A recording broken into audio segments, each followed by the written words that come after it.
Good morning, fellow Toastmasters and dear guests. I would like to welcome all of you at meeting number 365 at a Speakers Day in Toastmaster Club. My name is Toastmaster Venkatesh Kumar and I will be the sergeant at arms in today's meeting. To officially start and run the meeting smoothly, here are some ground rounds to be followed. First, please put yourself on mute when you are not speaking. Second, don't interrupt while someone is speaking. If you were to move during the meeting, please turn off your camera. Third, please be mindful from addressing sex, religion, and politics during the meeting. Fourth, be attentive throughout the meeting. Support and encourage fellow speakers by turning on your camera, warm smiles, and claps. Use Zoom reaction button to express yourself during the meeting. As you are aware, everyone has a mission in life. Similarly, our Toastmaster has a mission. Our Toastmaster mission is to provide mutually supportive environment so that each member of our club can develop their leadership and communication skills, which in turn will boost their self-confidence and personal growth. To take the meeting forward, I would like to welcome our presiding officer, Toastmaster Sankhya. Please give a big round of applause to welcome our presiding officer, Toastmaster Sankhya. Thank you so much, Toastmaster Venkatesh. A very good morning, dear Toastmasters and guests. So as the presiding officer for today's meeting, let me open up our meeting number 365 with a clap. So for those who are very new to the Toastmasters, let me tell you that Toastmasters International is a worldwide non-profit educational organization that empowers individuals to become more effective communicators and leaders. The Toastmasters International was founded by Dr. Ralph C. Smedley in October 1924 when the first Toastmasters meeting was held at the YMCA in Santa Ana, California. That's 100 years back. Now, currently, the organization's membership exceeds 357,000 in more than 16,600 clubs across 143 countries. And Speakers 10 is a 10 years old club, a 12 years old club, which was chartered on 25th September 2012. Now, since we have some lovely guests with us today, would love to hear from you a quick round of introductions. Your name, what do you do, and what makes you join the Toastmasters Club today? So I'll start with our guest, Praveen. Praveen, hi, very good morning. Very good morning, Sankhya. Thanks for this. And my name is Praveen. I'm working with Swiss Re. And the reason I joined this is to improve my communication and improve the understanding of how leaders communicate so effectively. So that's a brief introduction about myself.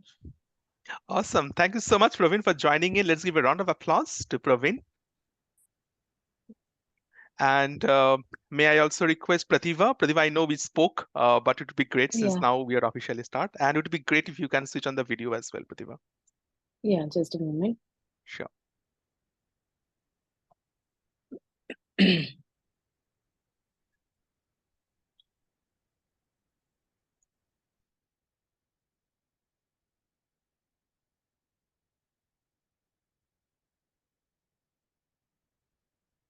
Just a moment, sir. Or if Okay. someone else is, I'm trying to open my video. No worries. Pratibha, you can switch on the video later. In case you are facing any issue, you can give your intro now. Yeah. So, hi all. Good morning. I'm Pratibha. I'm from Bangalore. I'm working with Magic Systems as company secretary. And the reason I joined this club is same. I wanted to improve on my communication skill and leadership skill. That's about me. Thank you. Thank you so much, Pratibha. Let's give a round of applause and welcome to Speakers 10 Toastmaster Pratibha. Thank you. Yeah. So now, both Praveen and Pratibha say that we love to go for the leadership as well. And that's exactly what we do in Toastmasters. Now, most of us, we join the Toastmaster for public speaking, but there are two additional benefits which comes along the way. One is the leadership and second is the networking. Because once you are a member, you can give speeches, take up roles across the globe, and also being a leadership. There is a Toastmaster which is being given special leadership courses that's called TLI, Toastmaster Leadership Institute. That's part of the Toastmasters only. And members who are willing to take the divulge into the world of leadership, they can also be trained accordingly and take up multiple roles, not only within the club, but outside the club as well. And it's a huge, huge platform in Toastmasters. Now, one of the most in Toastmaster, that's one of the most positive platform. And we do one thing which is very, very critical. We break fear, and the fear of public speaking, and that unknown fear that what will happen if I fail, or if I forget my lines, and what will other people think of me. Now, let me assure you that that's because in Toastmasters, we encourage you to fail, because we constantly push our members. Hey, don't feel shy. Speak up. It's okay to fail. We learned from it. But one thing which will make you perfect is practice. And to do that, you need to speak up in every meeting. So don't feel shy, switch on your video, and let go of that uncomfortable feeling. And when someone speaks up as an audience, we do something which is very interesting. We clap, because this clap is an encouragement for the speaker when they are on this virtual stage. And since this is virtual, how do we clap? Well, you can use your emojis, or you can switch on your video and clap. Well, now every meeting has a theme. And today, it's a wonderful theme, and that's called snorkeling versus diving. Now, before we dive into this theme further, we have our wonderful Toastmaster of the day who is going to take us forward. And let me welcome our Toastmaster for the day, Toastmaster Vishal, to be on the stage. Toastmaster Vishal, the stage is yours. Thank you so much, Presiding Officer Toastmaster Sankhya. Before I dive into the world of snorkeling versus diving, here's something which Sankhya missed out because he's being modest as Presiding Officer. But last week, dear friends, we had our club level speech contest and we had 3 winners out of that. But before I rename and name them and we celebrate their success, let's appreciate Toastmaster Venkatesh and Toastmaster Abhishek, who also participated in that contest. So let's give a round of applause for Toastmaster Venkatesh and Toastmaster Abhishek. Having said that, we had someone who took and taken a next level of leadership and participated and been the contest chair during that ISC contest. So let's give a round of applause for Toastmaster Veena for beautifully playing her role as contest chair. This is an amazing achievement, dear friends. Something I have not done yet as a contest chair. She did it, so kudos to her. Having said that, we have Toastmaster Akshay and Toastmaster Arun, 2 of our members who participated and taken the role of, a timer as well. So let's give a round of applause for Toastmaster Akshay and Toastmaster Arun.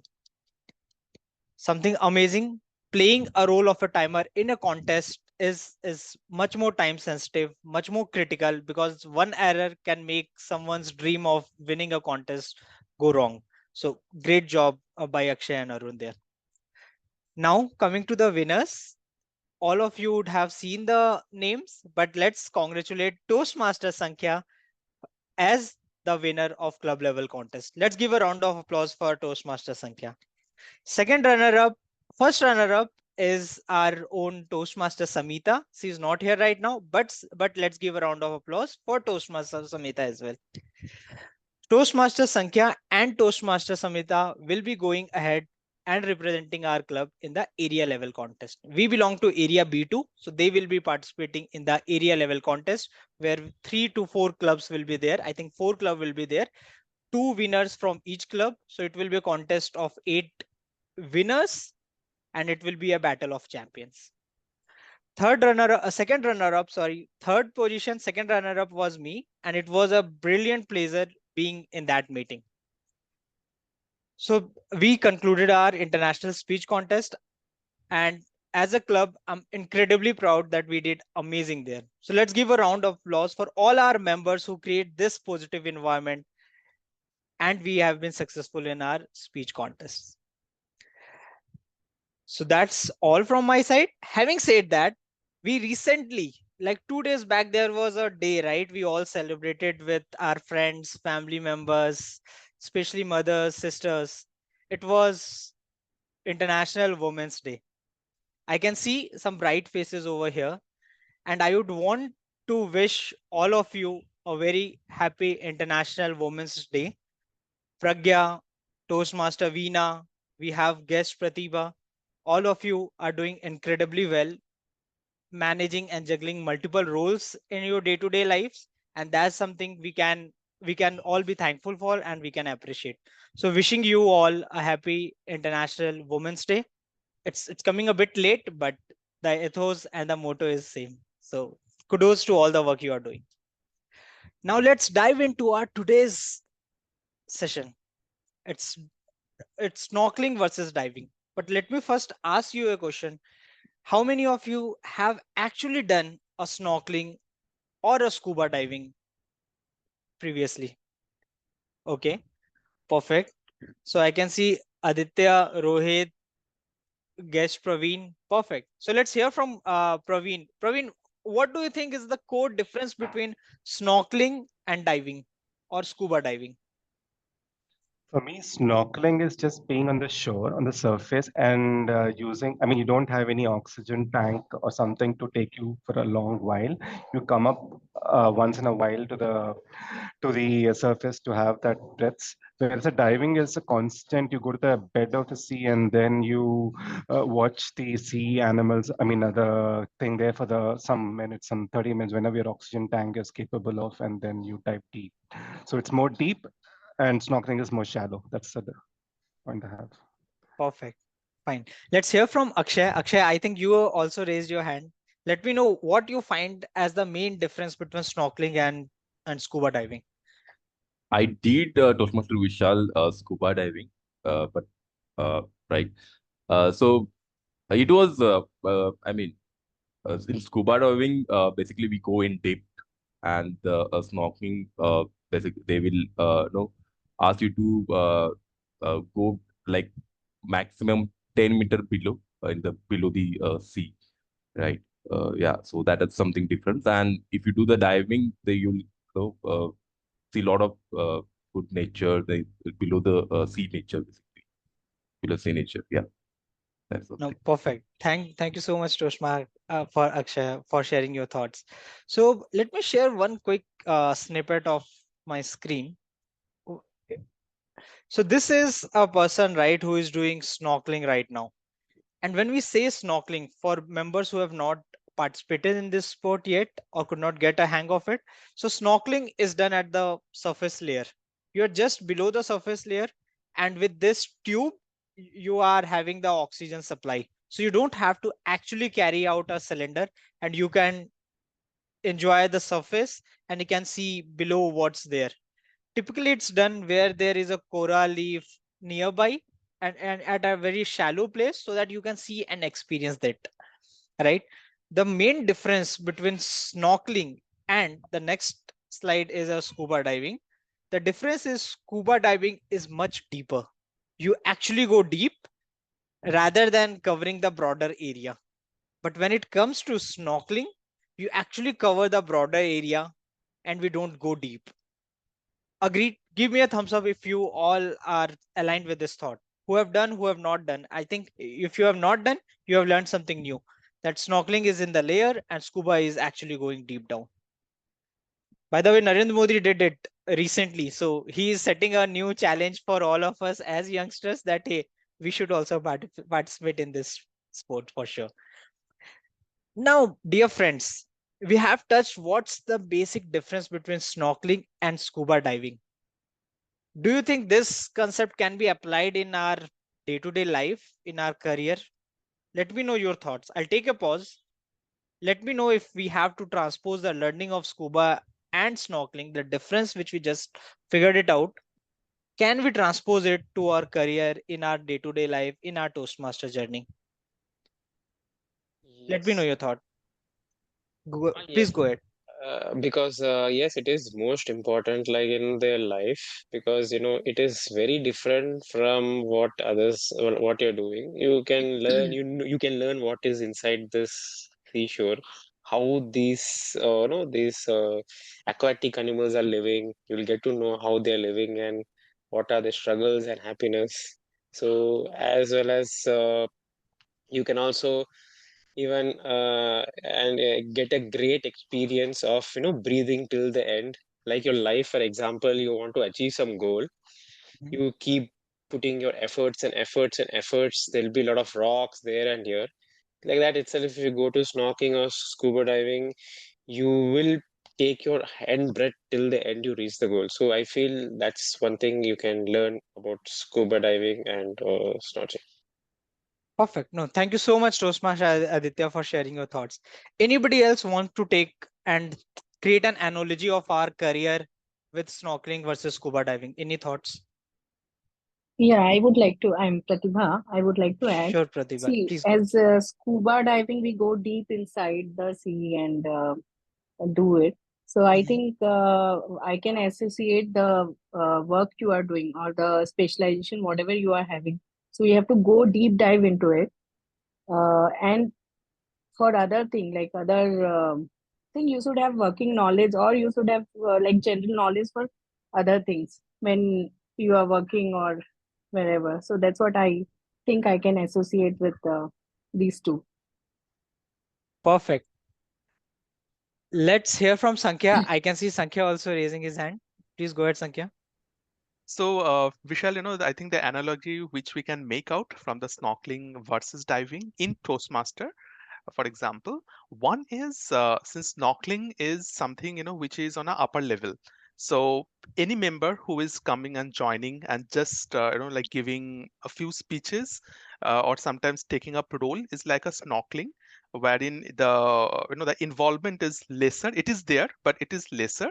Now, if I compare that with the diving, because Toastmaster is like a huge ocean, like, so it's not only the club meetings and the some speeches, it's like going and doing R&D on the speeches, that what went well, what could have been improved on, going to various clubs, attending taking up multiple leadership roles, doing a lot of R&D, what has gone wrong and what could have been improved. So overall, when you are doing or associated yourselves into multiple things, that is like a diving, I would say. Perfect. Thank you so much, Sankhya. Yeah, I can see Pragya also raising her hand. Let's go ahead with Pragya's answer.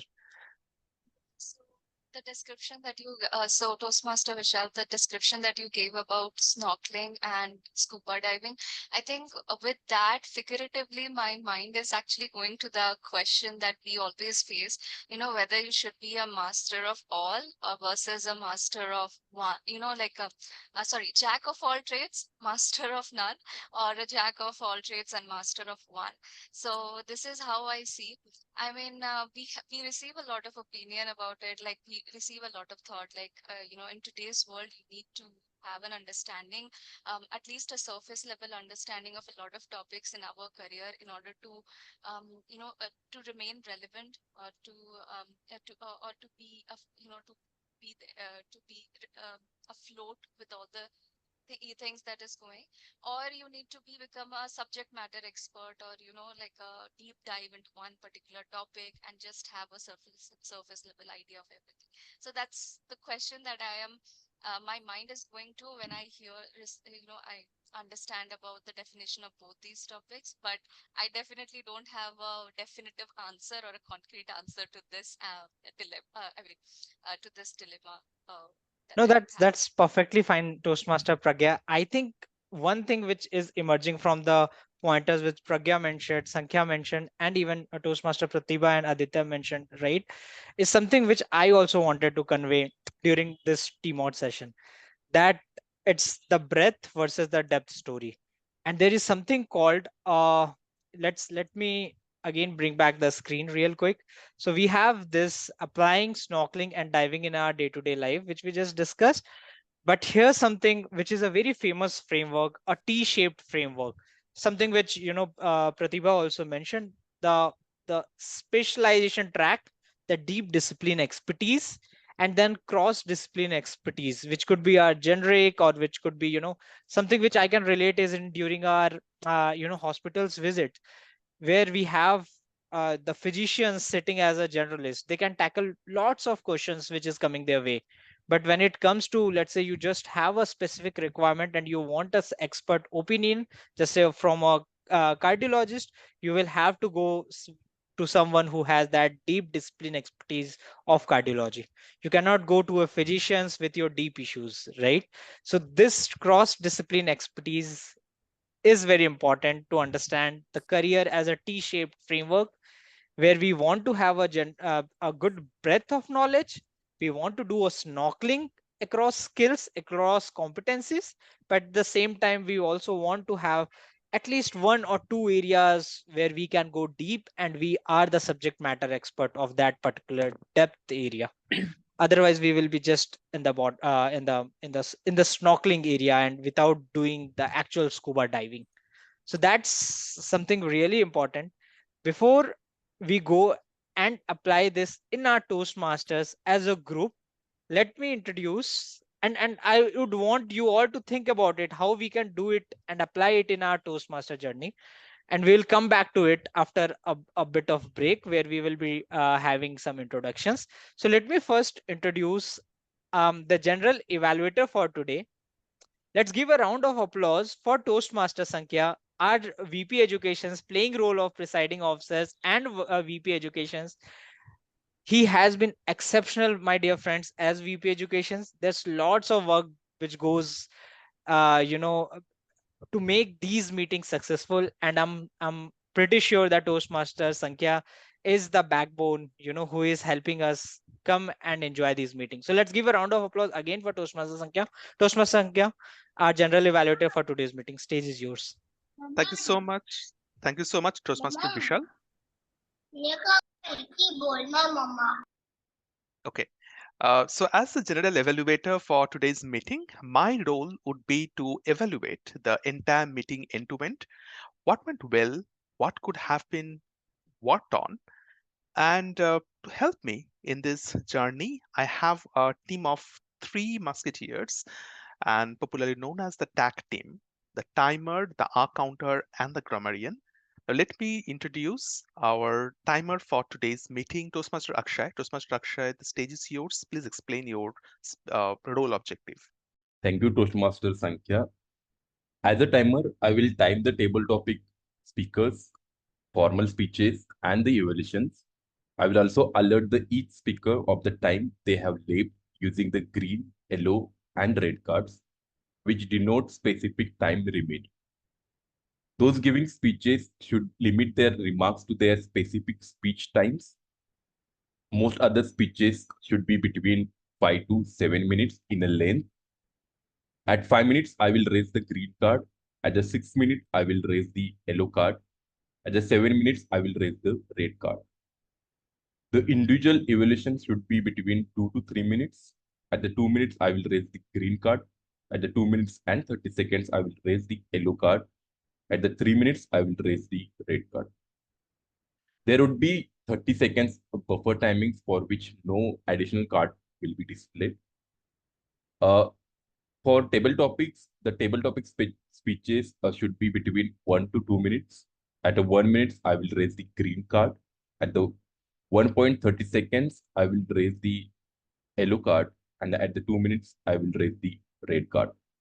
There would be again 30 seconds buffer timing for which no additional card will be displayed. I will change my background screen to show how I'll be raising the time cards. This green card, yellow card, and red card. Hope my background was visible. It Thank is. you. Thank you, Toastmaster, for this. Thank you so much, Toastmaster Akshay. Now, may I request our accounter for today's meeting, Toastmaster Aditya, to please present your role objective. Yes, thank you, Sankhya. I am an out counter in this meeting, and the purpose of a counter is to note the glitch word and also the pause filler by everyone who speaks. During this meeting, I'm going to listen to the overuse of words like and, do know, and all those words will also, and all those including words. I will also listen to these filler words like aha, and are, and all those fillers word. I will also note there's each speaker who repeats the same word also, that is I, or this means. At the end of the meeting, I will report the number of times that each speaker is going to use these expressions. Thank you. Thank you so much, Toastmaster Aditya. Now, let me welcome our grammarian for today's meeting, Toastmaster Veena. Good morning, Toastmaster Sankhya, Toastmasters, fellow Toastmasters, and guests. As grammarian, it is my responsibility to pay close attention to all speakers, listening carefully to their language usage. I'll take note of any misuse of the English language, as well as any outstanding words, quotes, sayings, or thoughts. As grammarian, it is also my duty to introduce the word of the day. For today's meeting, the word of the day is prolific.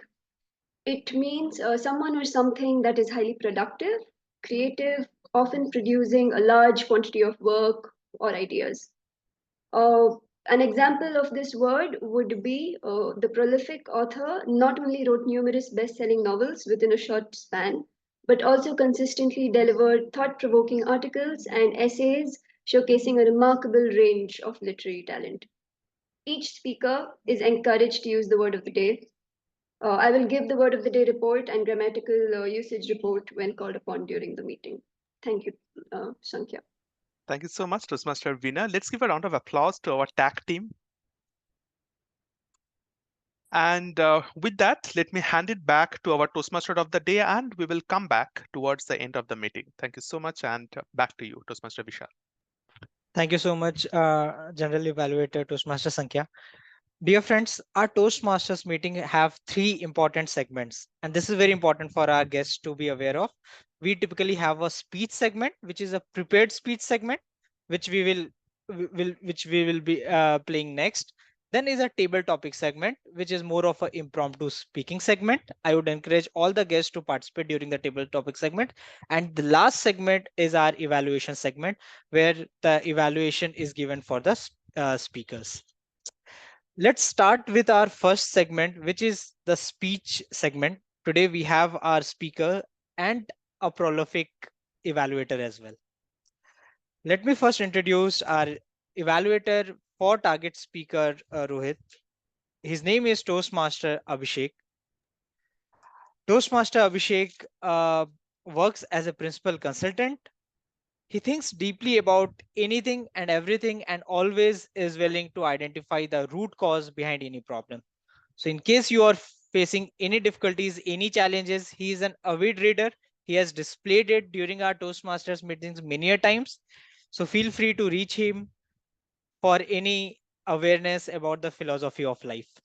Let's give a round of applause and welcome Toastmaster Abhishek.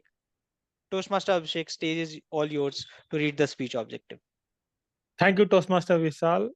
And our current speaker, today's speaker is Toastmaster Rohit, and his pathway is presentation mastery. Level is L1P2, and his speech title is travel. And the purpose of the project is to learn or review basic method of writing a speech with a defined purpose and to present a well-organized speech on any topic. So over to you, Toastmaster Rohit. Thank you so much, Toastmaster Abhishek. Let me introduce Rohit as well. So Toastmaster Rohit is hailing from Punjab, been in Bangalore for more than 13 years. He works at Tesco. He treasures his time playing with his 8-year-old son, and he is also our secretary in Toastmasters Club. Let's give a round of applause and welcome our target speaker today, Toastmaster Rohit. Toastmaster Rohit, Travel, travel, Toastmaster Rohit. Thank you, Toastmaster Vishal. I hope everyone can hear me and see me well. Yes, you are Y- audible. Yeah. So, good morning, fellow Toastmasters and esteemed guests.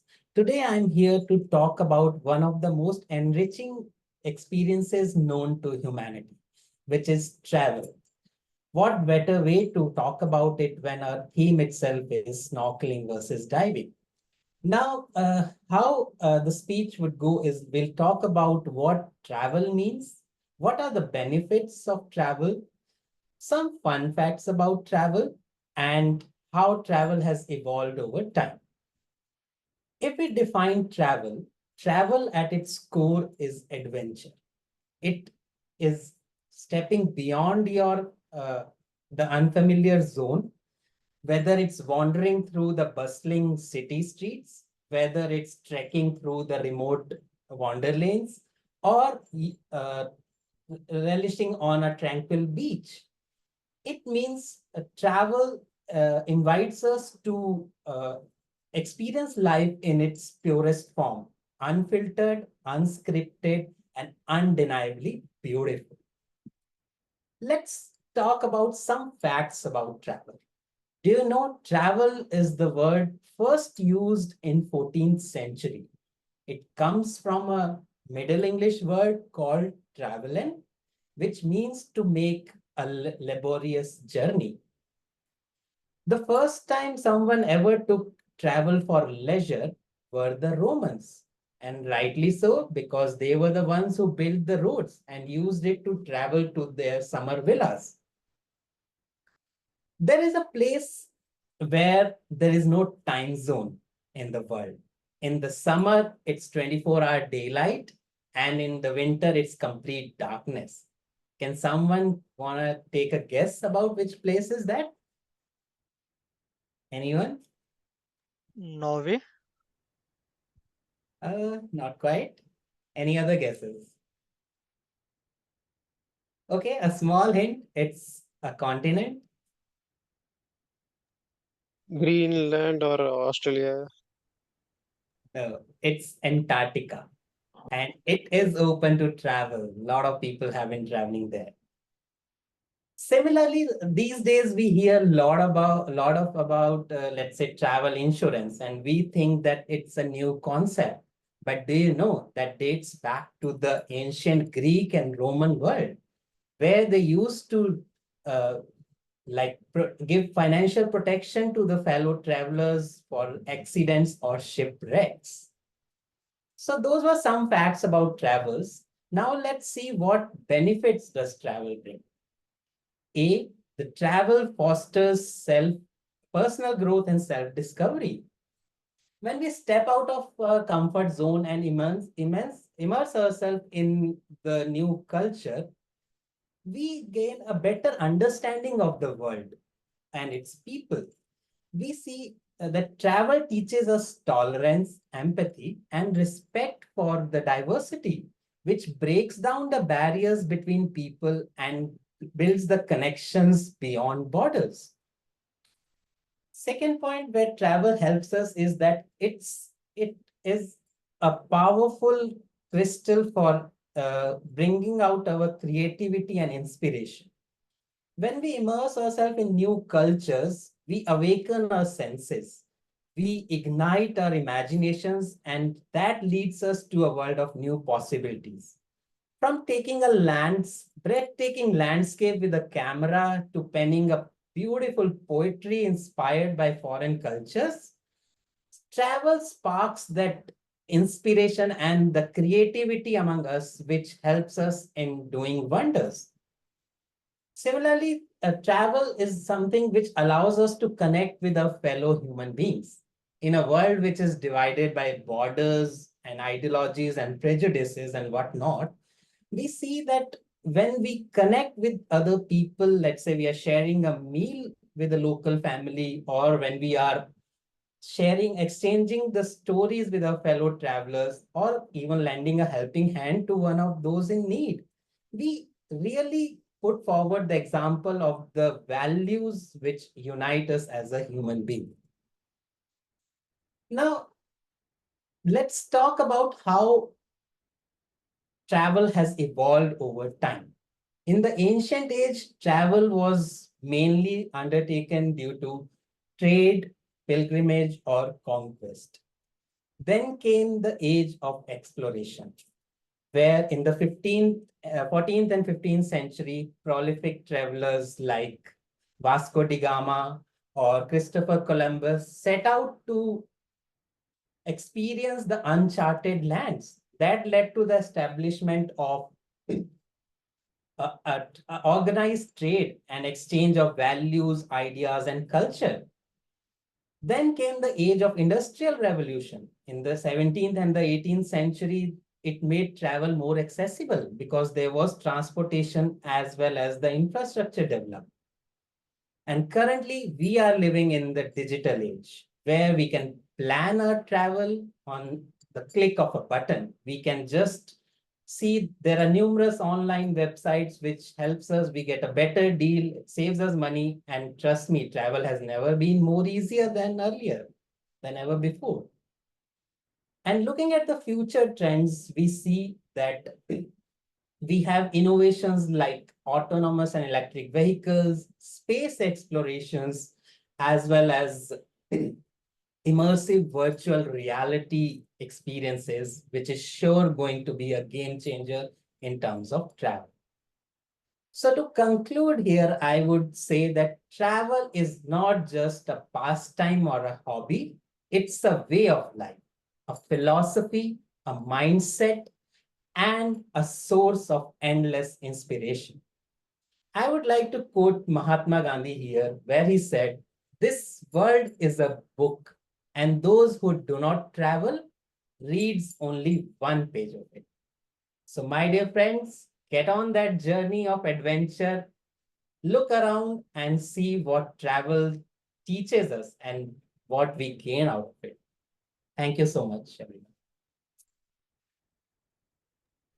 Let's give a round of applause for speaker Toastmaster Rohit. It was amazing listening to you, Toastmaster Rohit, and we are surely looking for a next trip after listening to your speech. So kudos to your speech. Having said that, our Toastmaster Abhishek, evaluator for Toastmaster Rohit, requested that he has to step out, so he will be giving his evaluation next. General evaluator, if you are fine with this, can we request for evaluator? Perfect. Thank you so much for the sign off. Toastmaster Abhishek, the stage is yours for the evaluation of Toastmaster Rohit. Thank you, Toastmaster Vishal. Toastmaster Rohit, you presented on travel, and it was a wonderful speech, and you came up with different points like self-discovery, fellow human being, exploration, and also travel is adventure and experience life in a purest form. You also explained like how you can interact with people, sharing meals and different examples. That was also well explained. And about Antarctica and space exploration. So everything you covered, all the points in detail, and you were able to like connect with the audience also. In addition to this, somewhere I just found that you could work more on the eye contact, some of the voice modulation, stress on some of the keywords like about fellow human being. We share meal and we interact. Something which has more emphasizing some of the details. You can emphasize more on certain topics or certain things. Other than that, I found that because the speech was on basic method of writing a speech, so you could have the way you write, you could listed like first introduction, then 5 or 6 points, then 1 point, this some detail example, second point, third point, 5 point, then in the last about some more details or travel, and then summarize. So overall, it was a wonderful speech, and I really liked your speech, the way you connected and the way you explained. So everything was perfect. So some of things going forward, I think you can work on them, and you'll definitely, I think you will improve on that. So over to you, Toastmaster Vishal. Thank you so much, Toastmaster Abhishek. Let's jump to our next segment, which is table topic segment. Um, for today's table topic, our table topic master is someone who is born and brought up in Odisha, working in a consulting firm similar to me. She loves to read books, binge watch Netflix, and she also loves to play badminton, something which I've done in the morning. So lots of similarity. But let's give a round of applause for Toastmaster Pragya, the table topic masters for today. Over to you, Toastmaster Pragya. Thank you, Toastmaster Vishal. Uh, Hi. Toastmaster Pragya, sorry to interrupt. Your voice is not, it's coming very feeble. Could you please place your mic in a better position?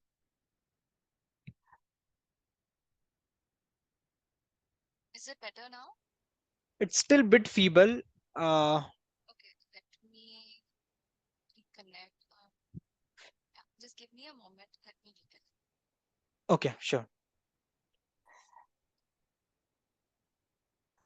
Meanwhile, let me just ask all our members a quick questions on the T framework which we discussed, right? Some areas where you think Toastmasters in your Toastmaster career you can expertise on the depth portion of the T. Any thoughts? I know Toastmaster Sankhya already added some bit of it, but but the forum is open. Let me know your thoughts. How can you deepen or do the scuba diving within Toastmasters journey? Any thoughts? Yeah, this as Sankhya said, like you're going depth. I think who said it, I forgot. It is like depths. You're going inside to inside. Like example, I took a role of accounter. I took a role of timer, and there is TMOD and all so many roles and also plus there is so many speakers and levels, which I'm only seeing now for the first time, and so that is full in depth. And plus, you said there's a app of Yogi Udly. and Udly. So this is also in depth because you told me. So this is very important that in not in any Toastmaster or anything, you have to go in depth and you have to know what things so that you know about that Toastmaster in 100%. Perfect. Thank you so much, Toastmaster Aditya. You bring a smile to my face whenever you speaks up with that energy and that aura. So thank you so much for sharing. Pragya, are you back? Can we try Yeah, your audio video once? yeah. Is it better now? Are you able to hear me, or is it still feeble? No, it's still feeble. I think you can just let the headphone out. You will Yeah, be yeah, loud and clear. That's my guess. yeah. Let me. That.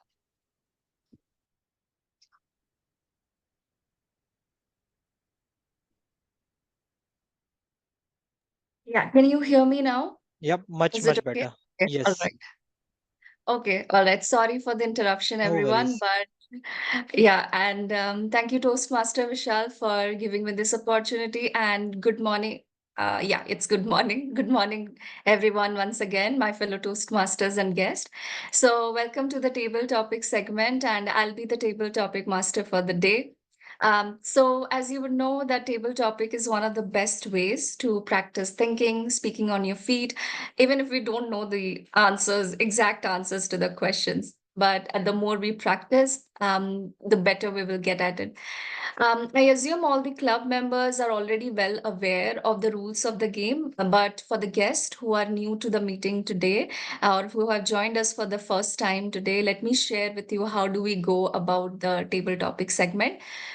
So, as speakers, you will be given a topic for which you can share your thoughts, your stories. In short, you can deliver a short speech, which should not be more than it should be about 1 to 2 minutes.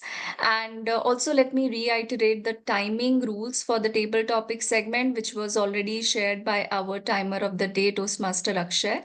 For the table topic speeches, you are required to keep your speech not more than 2 minutes. At 1 minute, you will be shown the green card. At 1 minute, 30 seconds, the yellow card. And at 2 minutes, the red card. So I hope with that being said, we will get started with the table topic segment of the meeting.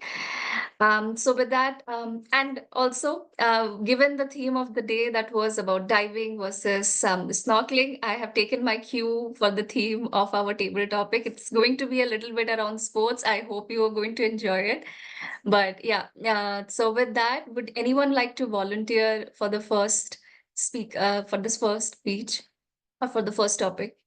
Yeah, Toastmaster Aditya. So for the topic for you is adventurous sport or indoor games. Which one would you prefer? Yes. The topic for me is adventurous sports or indoor sports. Yeah, I would like to prefer in a both, but if I go in detail of an adventurous sports, it feels in open air, first point, and the second point, it feels more challenging, like whether you're going to get injured or whether you're going to enjoy it. It is in the two things. And the third part is that, when you're in the that is called indoor sports, like, indoor sports it involves table tennis and even sometimes badminton. Indoor sports is like, it is like, okay, to fresh up your mind. That's it. But according to me, I love to, more of adventurous sports. Like I did scuba diving, and I also did bungee jumping, then river rafting, and also I used to like, climb rope climbing, and rope climbing is like one of my favorite. And I see a lot of army officers and do those climbing. And once I went to this, army headquarters, giving the permission with my own, luckily my permission, I would like to, do horse riding, which is like much adventurous. And when you play this polo, and it is like it's more of getting injury, but and like very enthusiastic because I was very tall, so that I can enjoy this what is called as adventurous sports. And the funny part is like I love to get injured, and that's one thing that, which makes me stronger, and it makes me a little real man, that you face that injury. And this is what I like about this adventurous sport. So for me, the end of the conclusion I'll tell is adventurous sport gets you challenging, and indoor sports gets you fresh up. That's it. Thank you, Toastmaster Aditya. It was a great. I mean, you structured your thoughts really well. But to be very honest, that's quite an unlikely thing to like, that is getting injured. I would request everyone to take adequate caution while going for any adventurous sports. But to be honest, I have never tried one, and I'm really looking forward to the day when I can go for any one of the adventurous sports. But thank you so much, Toastmaster Aditya. So we'll move ahead to the next topic. Anyone who would like to volunteer? Anyone from the guest who would like to take up the next topic?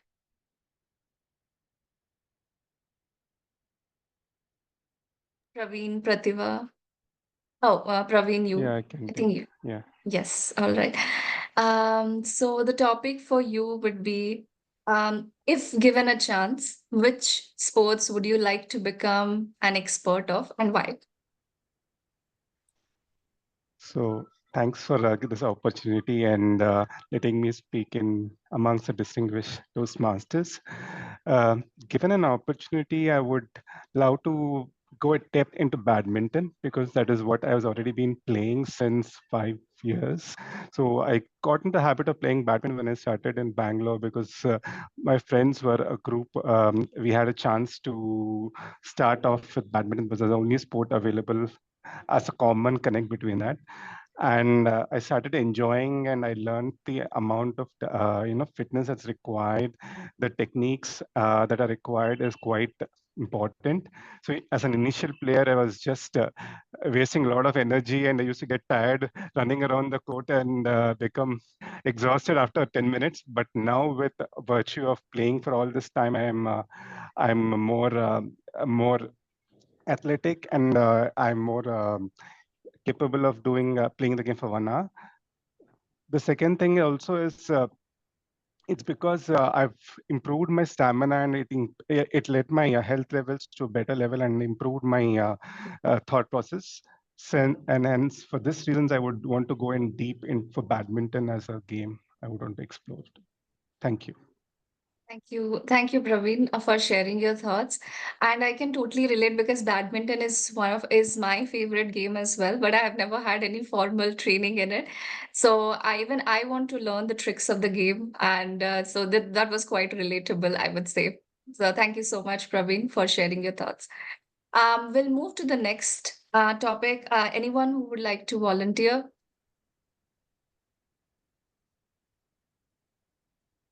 Hi, Pragya, this is Pratibha. Yeah, you can Hi. give me a topic. Yeah, sure, Pratibha. All right. So the topic for you would be how would you convince a kid playing video game to play an actual sport? Yeah, this is a very challenging task, and I almost daily I face this challenge. So, yeah, it's a really tough, and I always try to explore what can I do to to get that distraction out of their way and to encourage them. I try to encourage them to play outdoor games. The problem I face is they tell, okay, Mama, then you play with us. And then we find it difficult, right? We don't have that much strength and stamina to and not the time. I like to play with them. So I try to so there should be a group of kids. If there are group of kids, then I think kids also enjoy more playing outside outdoor games rather than playing video games. If there's a big group, and then if somebody is there to guide them, okay, what and all activity you can do. See, when olden days in our time, we were not having this video games and all, so we were not having any choices. Nowadays, kids are having a lot of choices, and TV, mobile, and screen and video games, they attract them more because they don't have to. It's very easy for them. You don't have to apply, do any physical strenuous work. So, uh, and nowadays kids, because of that, they have become lethargic. So I think if we can make a group of friends and we can fix up their time, and then we can tell them, okay, what all games are there, and then with practice they will enjoy more playing with their friends, going outdoor. So that's it. Sure, Pratibha. Thank you so much for this insight. Uh, to be very honest, I mean, I could hear some kids in the background, so I thought this topic would be more relatable for you, absolutely. And Right, but right. one more thing, yeah, but one more thing about the actual sport is versus the online or the digital games that the kids are exposed to right now is while playing actual sport, you will make friends, and with that the memories that you are going to carry while you grow up. I think that is more important than the sports in itself. That's what I feel. But totally I agree with your point that you need to make group of friends. So the kids who can make a group of friends, they can play actual sport, and we can motivate them by that way. So Right. thank you so much, Pratibha, for your thoughts and so we will move to the next topic. Okay. Anyone who would like to volunteer right now?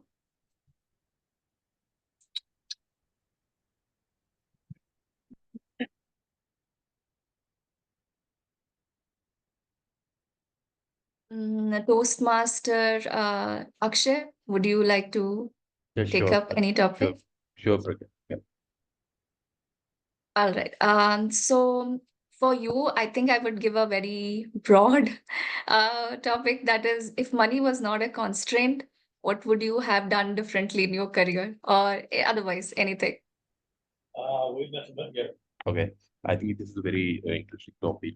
I mean, money is not in the constant, right? What I have done. Definitely.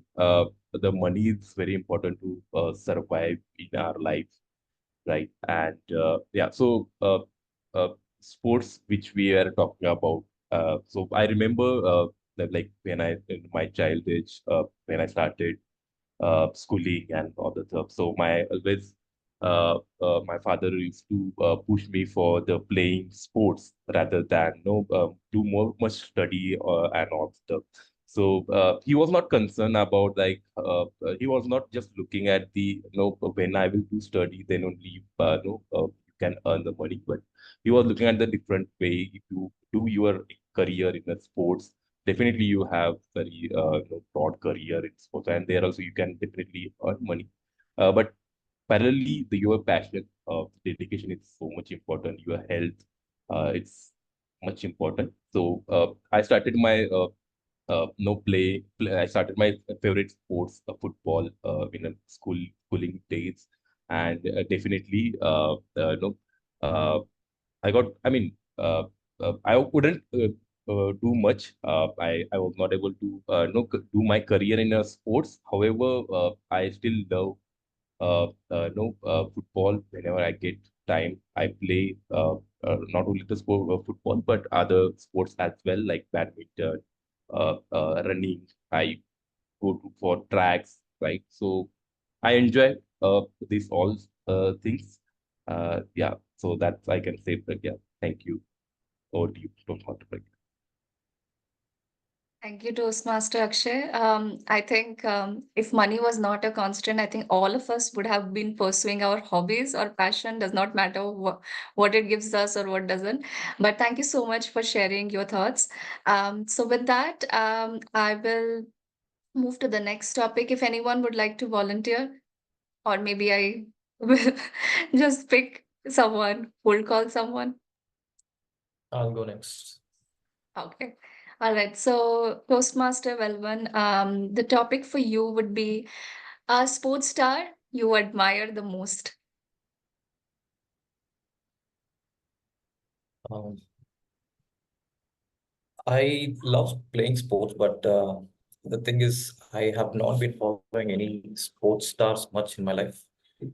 Like almost all Indians, I grew up watching cricket, and then eventually I lost interest in cricket, and now I actually hate cricket.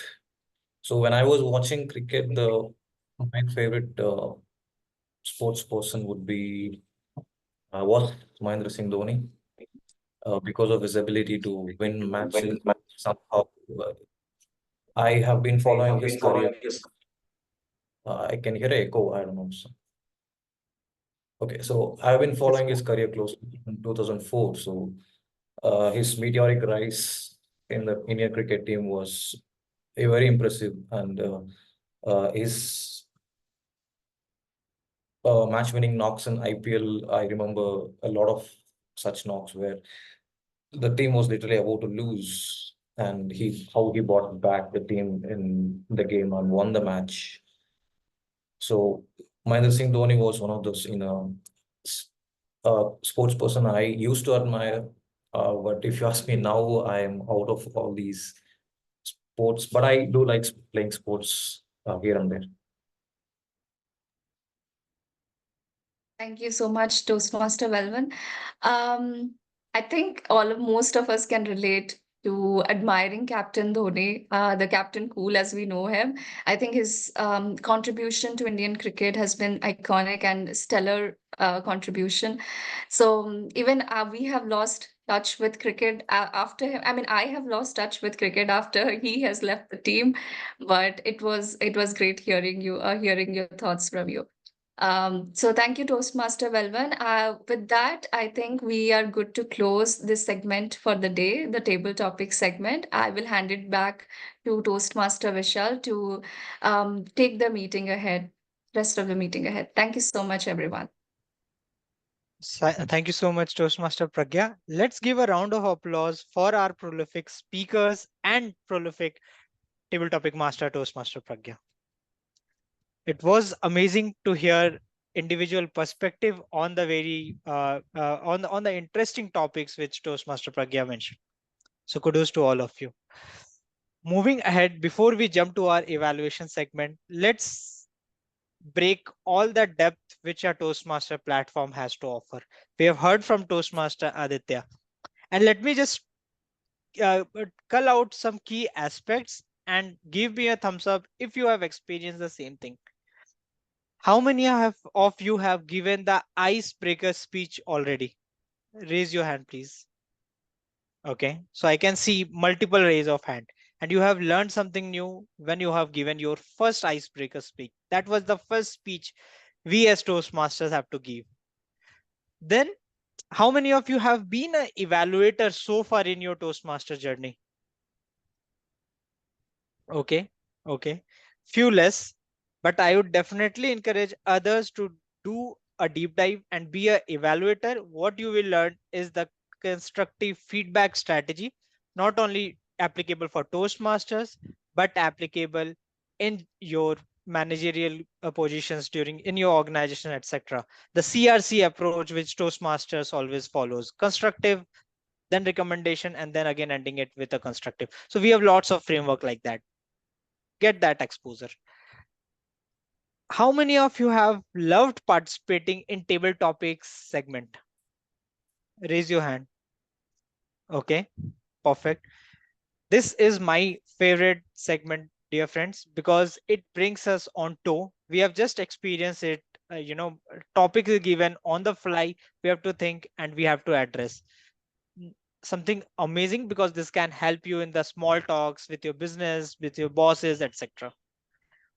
But here's the thing. How many of have you been a member of an executive committee? Please raise your hand. Yes. So Velevan, Toastmaster Praveen, Rohit, Venkatesh, Sankhya, perfect. We all have been played a part. And then individually, when we have taken the XCOM thing, we have gone ahead and cemented our individual things. When we say VPPR, and it's like a chief marketing officer, all the PR related things for the club is currently being taken care by Toastmaster Venus. He's doing amazing with those posters, and we have a master class today as well, just to learn how to create those posters, something similar to what Toastmaster Vina creates for our club. So something amazing, a skill which I want to love and learn as well. Similarly, we have Treasurer who takes care of all the finances. We have VP Education who ensures that our roles are taken care, our individual needs are taken care, right? So all those things are there. VP membership, again, something very important, dear friends, and I want all of you to expose yourself to that critical role.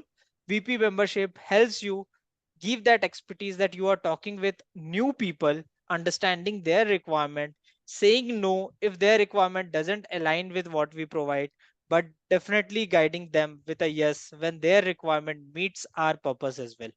So creating that win-win, identifying that node, the node, and doing the actual consulting kind of thing to help their requirement. So these are all things which we do. But apart from that, dear friends, we have area levels. You can show it up. You can be the area directors. You can be the division representative of our club at the division level. All those opportunities are there.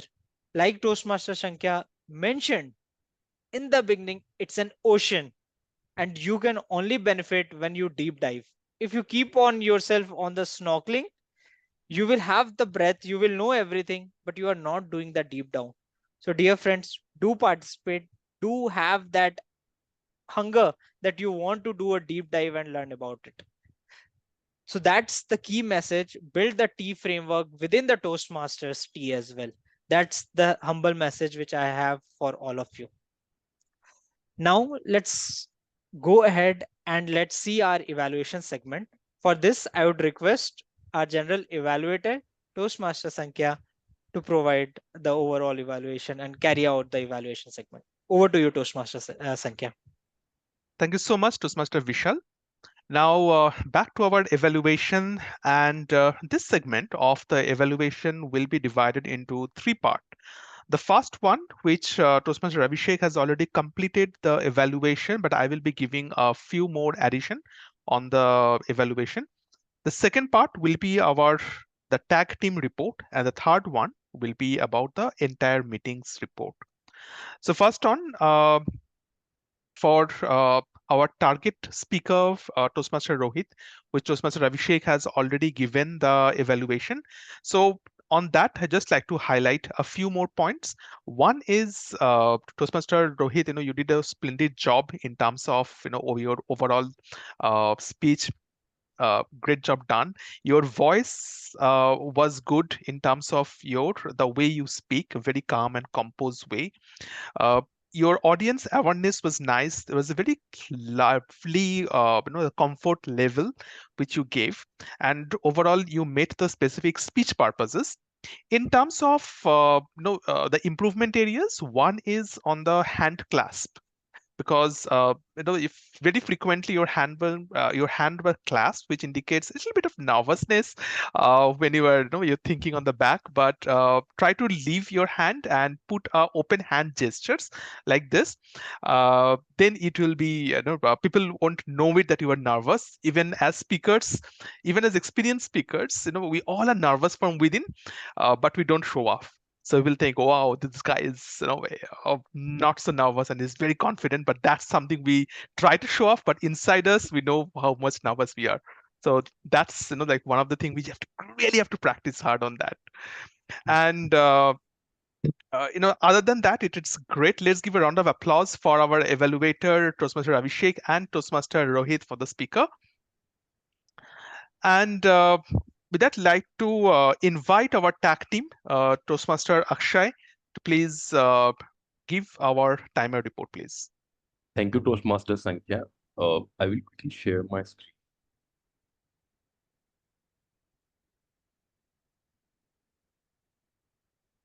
Could you please confirm somebody? Screen visible? Yeah, we can see. All right. Yeah.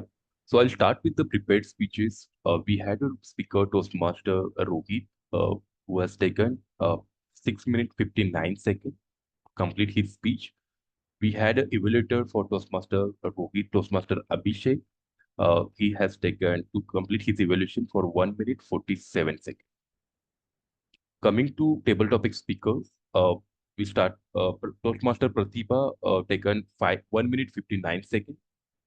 Toastmaster Adit taken 1 minute 55 seconds. Toastmaster Akshay 1 minute 40 seconds, and Toastmaster Velban 1 minute 22 seconds. Last we have Toastmaster Praveen case. He has taken 1 minute 21 seconds. Thank you so much, Toastmaster. Yeah. Over to you, sir. Thank you. Thank you so much. Let's give a round of applause for our timer, Toastmaster Akshay. And let me welcome now Toastmaster Aditya as our counter for today's meeting. Second, I just share screen. So it's second. Something is coming. Wait, is it? Yes, that's perfect.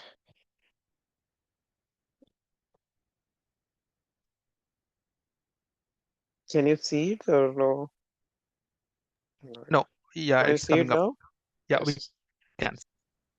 Okay, actually, instead of I say like number of or ums, I can say Rohit Jain has took 3 but there was like it is for the 3 times.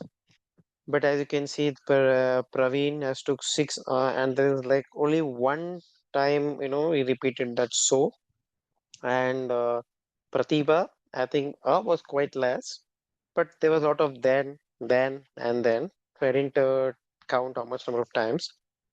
And Akshay was everything was exactly perfect, but there was not that much of repeated words, but it was a lot of and Valen.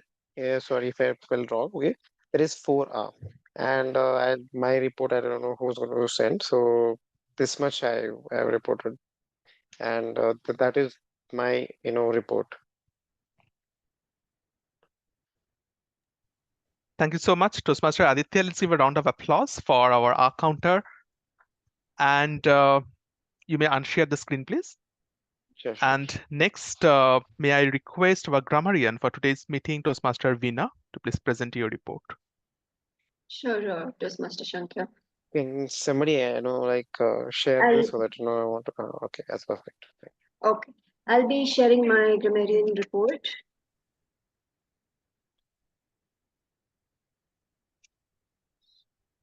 I hope you can see. It's coming up. Yeah, we can see.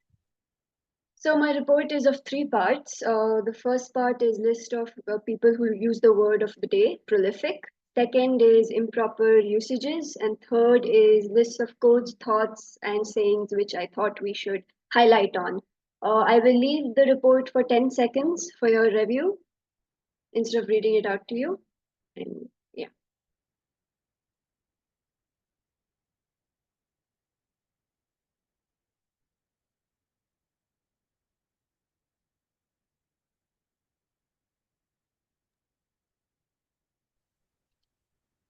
Yeah, Thank you, Toastmaster Veena.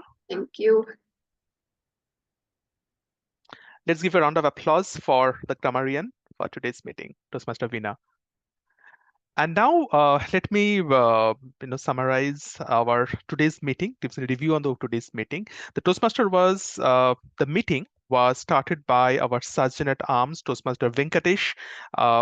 And although we were a bit late because of the late arrival of a few members, but let's give a round of applause for Venkatesh because he started the meeting and he promptly gave all the meeting that what has to be done, what has not to be done very promptly. Thank you, Toastmaster Venkatesh. And then it was passed on to me as a presiding officer. So as a presiding officer, I gave the Toastmaster history and also the speakers in history as well, took the guest introduction. So what I missed out was the introduction of Toastmaster Vishal, which could have been improved for me. Uh, and then the baton was passed on to our Toastmaster of the day, Toastmaster Vishal. So Toastmaster Vishal, you did a fantastic job, I would say, in terms of, first of all, the theme of the meeting, snorkeling versus diving. It was a very something very out of the box thinking. I haven't seen any theme like this, and the way you captured the snorkeling versus diving to the Toastmaster theme or how it is related with Toastmaster, that was simply brilliantly done. You started off also with the last week's recognition of the awards and also the recognition of all the club meeting roles as well, which give the importance of how the Toastmaster functions, how our club is functioning, and the and also the analogy and the interactive sessions which you are having in terms of the meeting theme, that was brilliantly done. uh, in terms of a little bit of improvement, one is when the speaker was on the stage, it could have been better if you do an audio video check. That was the only meeting point. And other than that, let's give a round of applause for our Toastmaster of the day, Toastmaster Vishal. And my final evaluation for our Toastmaster, table topic master, Toastmaster Pragya. Toastmaster Pragya, you did a fantastic job, I would say. What I really liked about your role is when you come to the stage, because we have guests who came for the Toastmaster for the first time, you explained that how the table topic functions, what are the timing rules we have, and also each of these topics that you have taken was very much inclined with our theme of the meeting.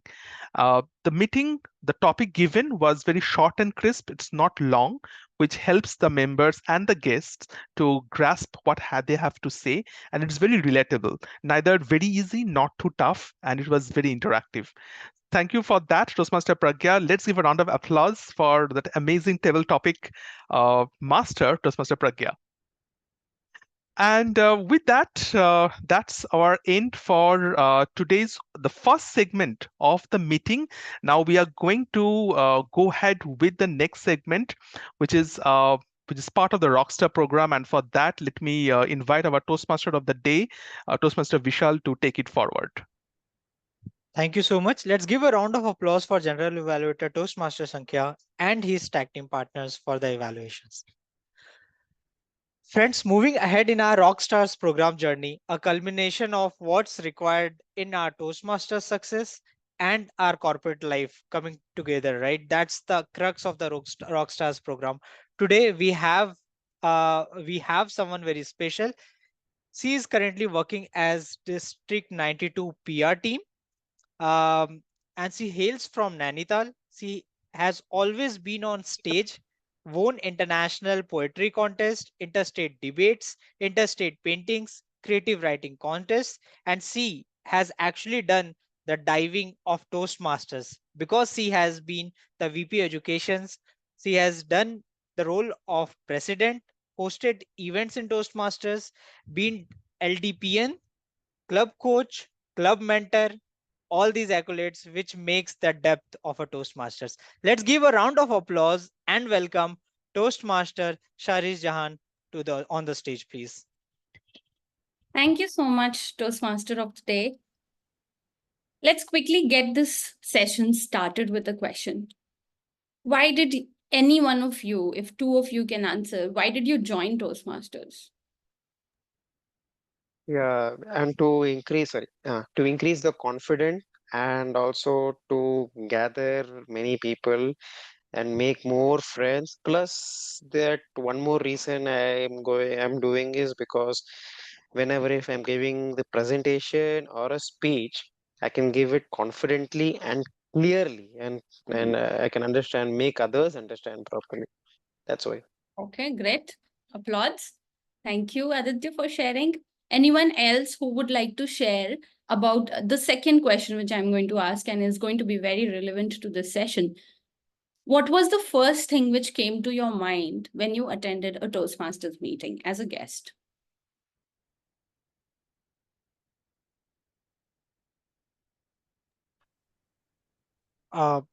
As a guest, when I joined in the year 2021, my first thought was, hey, this is a good platform to fail and try new things.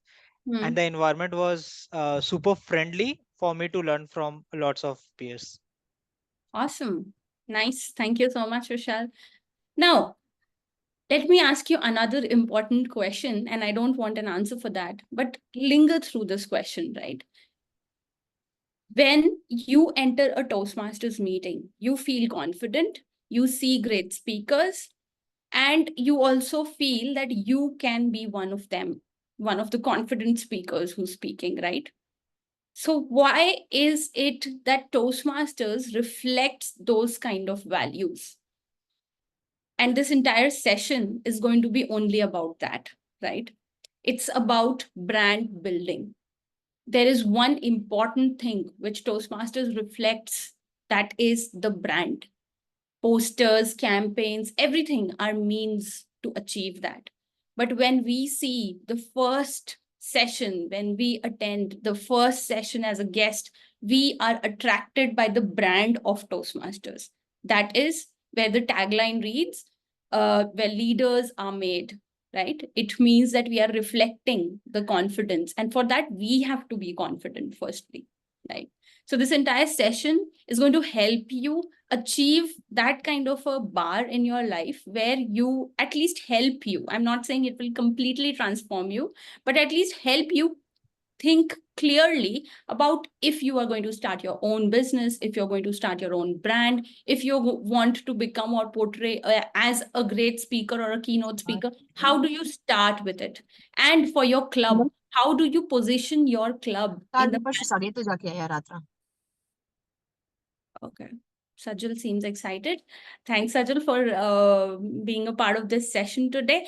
I would also like to welcome Toastmaster Rajesh from Del Sukti and past area director and past associate division director. I also would like to welcome Toastmaster Sajal, our one of the area directors of Division A. Okay, so with all the formalities done and setting the context of this meeting or this session, we would also like to deal a little into how design is made. And I'm not saying how posters are made, how designs are made. Okay, so let's get started. I'll quickly share my screen if I have access. Okay, great, I have access. I'll walk you through everything, whatever we think as at the district about the branding, about our Instagram handles, how we increase our reach on YouTube. This session is going to be helpful for you if in your personal life as well as in your Toastmasters life, right? And position yourself and your club. So let's move on. I hope you all can see my screen and the Instagram handle. If you have not already followed, go ahead, type D92TM on Instagram and follow us. Okay, so let's get started. I have a PPT for you all. I don't know how to get rid of this. Okay.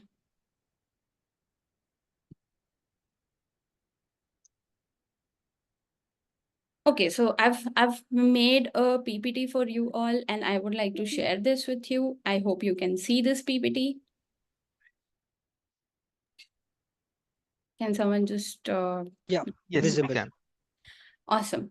So I will present this PPT in Canva itself because we want to make sure that we're using Canva throughout. That's the base of this, right? Okay, welcome to this session, which is called the Prism, right? Let's move on and do a little exercise. When we talk about brands, we also talk about the brand identity prism. And this is a session which I took for the district officers, and I would like to make sure that you all at a club level and at an individual level also get a little understanding of this particular brand identity prism because it works really well for everyone. I don't want to really waste time in taking up this and then virtually coordinating and dividing you into breakout rooms. This is an exercise for you.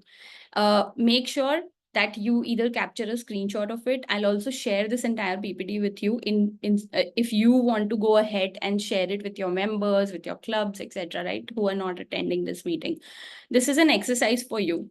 You make sure that you create a brand identity prism for Toastmasters. What is the physique? What is your relationship with Toastmasters? What kind of relationship value it reflects? What's the reflection? What is the personality? I'm not talking about the logo here, okay? I'm talking about the brand overall. What is the culture it reflects? And how would you like to go ahead and inculcate these particular identity values into your own image? And for an example, I have Coca-Cola as the brand identity prism of Coca-Cola, which I got from Google. It has a red curvy font. You can see the physique, how it looks. Then the relationship, the kind of relationship it builds with you when you look at it for the first time. It's like your buddy, right? Reflection it gives. Coca-Cola ads are never, oh, I'm sad, let me have some Coca-Cola. No, it's always having pizza, enjoying a party, and then having Coca-Cola with your friends and family. So it reflects spending time with family. What is the personality? It shares joyful, happy moments and excitement as well. What is the culture? Which is the target area? What are we targeting, right? That's the culture. We're targeting the urban areas and old US. So it's more like that. It reflects that kind of a culture, right? And then self-image. You feel really cool. You feel like a happy soul after having Coca-Cola is what the brand portrays, right? So this is an example, and this is the other one is what you have to fill for Toastmasters. But let me quickly ask you all, and to keep you awake as well in the session, what is the physique like when you have already seen Coca-Cola's brand identity prism? Let's start with personality. What do you think is the personality of Toastmasters, which reflects? Anyone? Personality in like in Toastmasters, right? Yeah. When you see Toastmasters, what is the vibe you get? Personality, like we talk about being confident, right? That's one trait that we feel confident. Yeah. Okay, okay.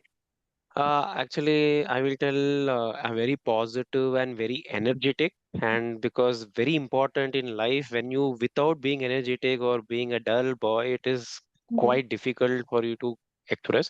But this Toastmaster, helped me to be more energetic, enthusiastic, and also most of the people, it also reduced my anger, where I was actually anger person, but most of the people here are least anger, so that's why I observe that.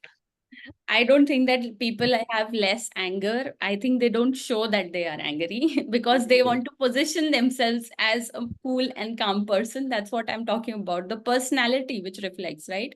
Let's quickly switch to the reflection. What does it reflect? What does Toastmasters as a brand reflect to you? What does it want to say to you? Yes, Kala. Very good morning. I'm very glad that I'm associated with this team. I'm a soft skill trainer.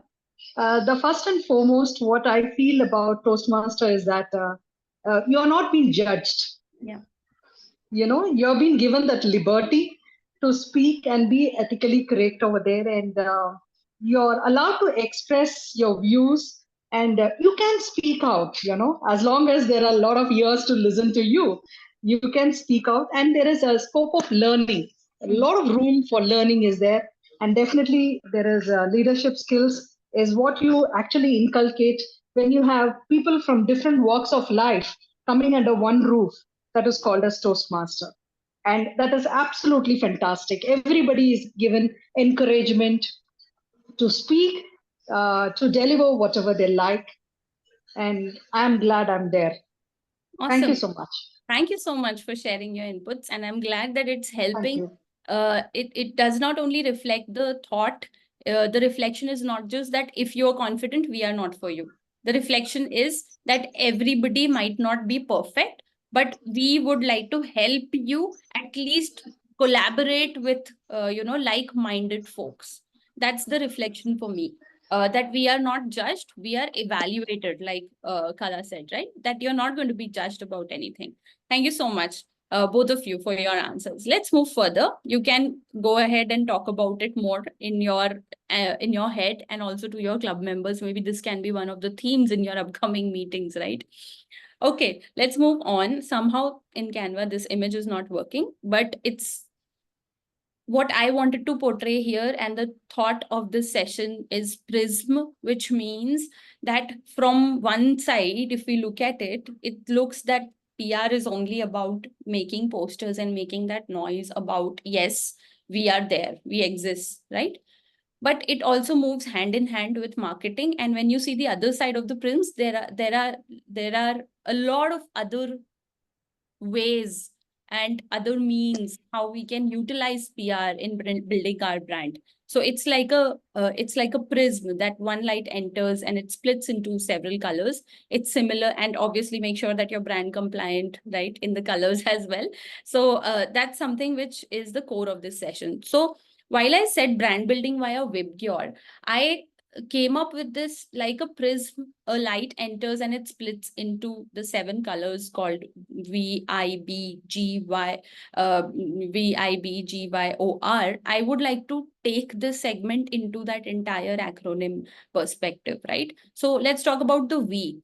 What makes your PR really, or your marketing gimmick or your brand stand out of others? Or you would say, what is the differentiator? What makes you stop scrolling? Anyone? While you were scrolling on Instagram Reels, what stops you?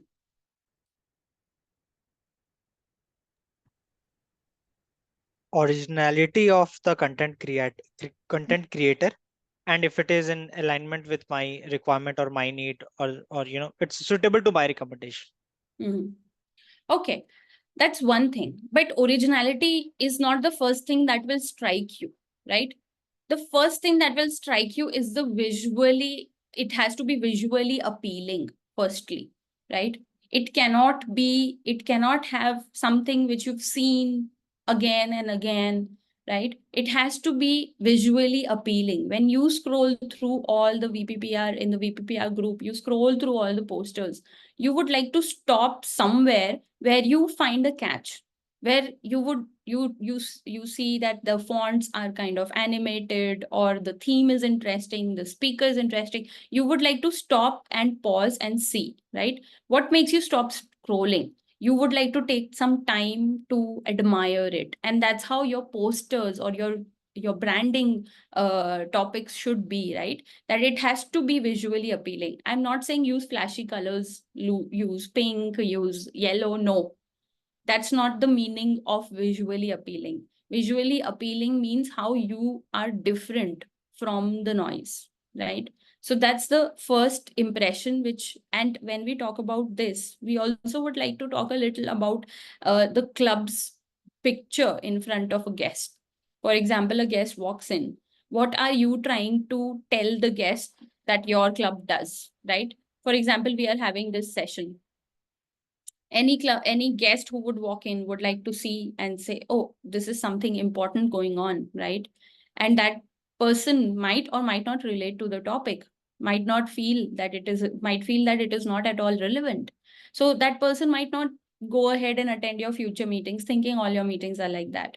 So you would like to make sure not all your segments in the meeting are really great, but you would make sure that at least something should stand out in the time when the guest is there in the table topics, right?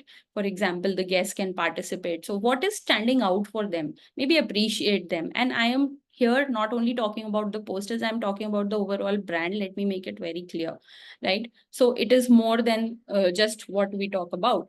Let's talk about the second one, which is incentives, right? Why should I invest my time in Toastmasters? What is the ROI of this session? We've put up a poster there. If we just write Canva techniques, I am pretty sure that many of us will not be interested because we don't know how to operate with Canva, how to use the app, how to drag elements, put them there. But when we say brand building, it might generate some kind of curiosity in your mind, right? So what is the ROI for that? Am I return on investment, right? ROI. What am I going to get out of it? And that is what you look for in every Toastmaster meeting. Why should I be associated with Toastmasters at the first place? What is it that I am going to get? Because we have to be selfish at some point in time, right? And think about, okay, it is a non-profit organization. That's perfectly fine. But I would like to be associated only if I am getting something. So in your poster, in your marketing material, make sure that you have some incentive for the person who's reading it. What all are you going to get in it, right? What in that session? What is something that you will, in your basic posters also, you can put up a question. What do you understand of Toastmasters, right? If that is the theme, people will be intrigued more because people would like to know perspectives, right? And when you go ahead and pitch your brand, this is the Toastmasters part. But in case you're thinking of making your own brand and you would like to build that, then you also would like to answer this question when you talk to people or when you pitch to people, right? That this is there for you. This is something which we would like to do for you, right? And hence, there are so many advertisements which run about, uh, are you tired of eating some low carb food and still not losing weight? Are you tired of hair fall? Don't they relate to you? Don't they ask you those questions to intrigue your sense that, okay, am I losing my hair, right? So they would like to ask you and put those sentences or statements very cleverly to make sure that it generates a curiosity in you. And even if you don't have a hair fall, you start noticing more of your more hair fall, more dandruff, right? So it's basically a trick to make sure that you have problems. We are the solution for you, right? So that's something which I would want you to build in your PR and marketing strategies. Now let's talk about building curiosity, right? You want to put a question, you don't want to put an answer to that, because otherwise, why is the session for, right? You would like to build campaigns. For example, I am putting this picture from our Renew campaign, which we started for renewals, right? What we did is we used to post one poster at the same time every day. Till the next 10 days, we had this entire campaign, same time, and a different thought, 10 reasons to renew, right? Why? So people would really want to see, okay, at 7 o'clock, if the post is coming out, I would like to know what is the next reason I should renew. Even if I have renewed, I would still like to know, because that's a curiosity which we would like to build. What is next? What did we also need to get back? Say 5 posters are done in a campaign. You would like to stop, reflect, and see what is the engagement we are getting. What are the questions people are asking? Is my content relatable? Is it something which people can relate to? Because as soon as we say Toastmaster, people they have a question mark. What is Toastmasters? But if we pitch Toastmasters as a concept of helping you get rid of public speaking fear, not everybody really wants to be a public speaker. Okay, that is the honest part of it. Not everybody would like to become speak in front of thousands of people, go to a TEDx. Not everybody would like to do that. What everybody would like to do is to lead, to be confident. These are the values which we should be reflecting to in our curiosity creation campaigns, right? You have to build those kind of campaigns, is what I'm trying to say. There are so many ads, there are so many things around. There is a page called Mad Over Marketing. If you go ahead and follow that page on Instagram, you will get one learning every day for your brand building exercise, right? And now I have marketed that page so much, they should start giving me some money for marketing them. But then it is such an amazing page. For example, they wanted to, and this is just one example, right, of a campaign, that there was one organization which started this campaign where, for example, you take a picture with your father, right? And it's always blurry sometimes because they don't know how to click a picture, they don't know how to pose, right? Your parents. So and could completely relate with it because that's what happens with me every time. They built a campaign out of that, right?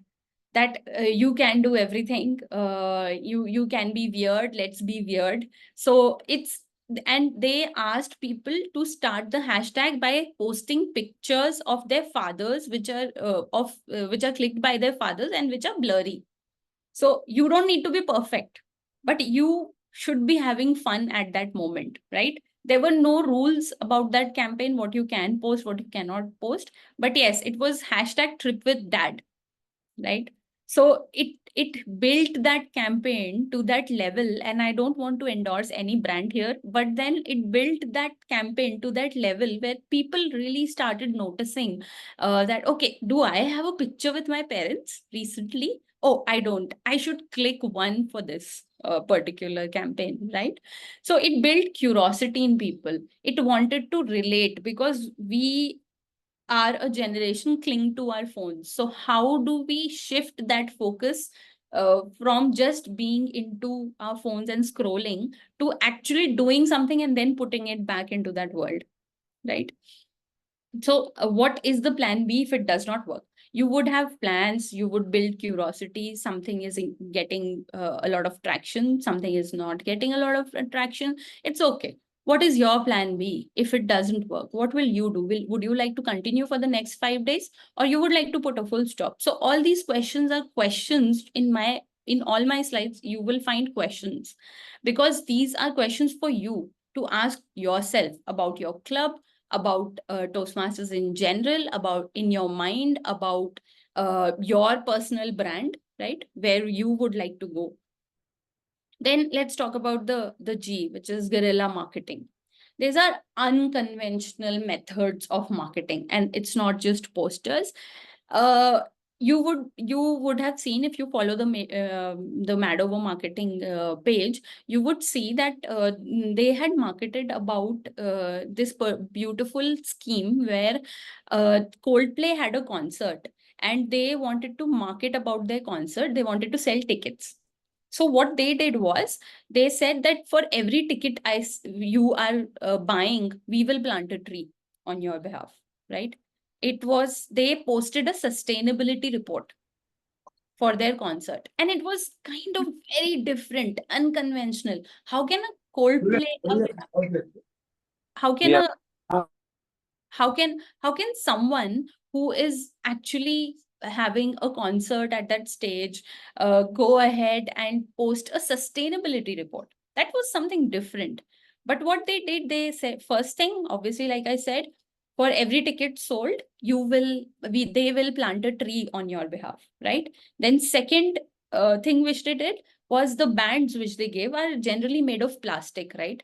That they reflect in the night, and people would like to have paper or maybe plastic. But they used it via the sustainable methods, like it was recycled or upcycled plastic, right? Which they used, and it was recyclable, basically, the material, not plastic.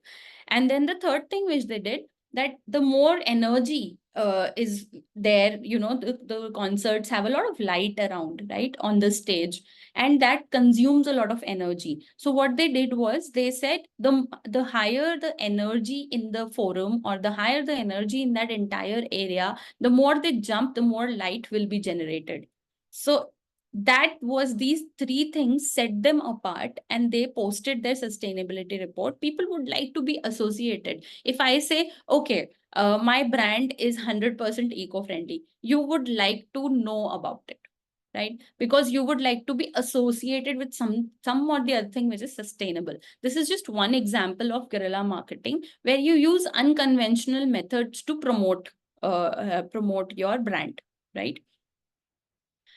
Any questions till now? Please unmute yourself and ask any question. I don't really mind interrupt when you can also interrupt me. Sahrish, just a quick question. Mm. In Toastmaster, is there any example which you can give, when, or any options where we can go ahead with a guerrilla marketing? Yes, absolutely. In your club meetings, in your renewals, right? You can go ahead with this kind of marketing in Toastmasters as well. And like I said, and I gave this example of our renewals, right? We created this Renew, which is here. Her name is Renew. We gave a person a name, okay?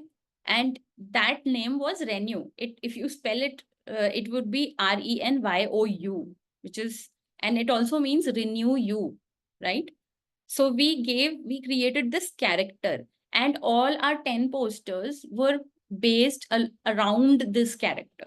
So in these last 10 days of renewals, right, we said, oh, tax filing, did you forget your tax filing? Don't forget to renew. We made people realize that it is linked to your daily work.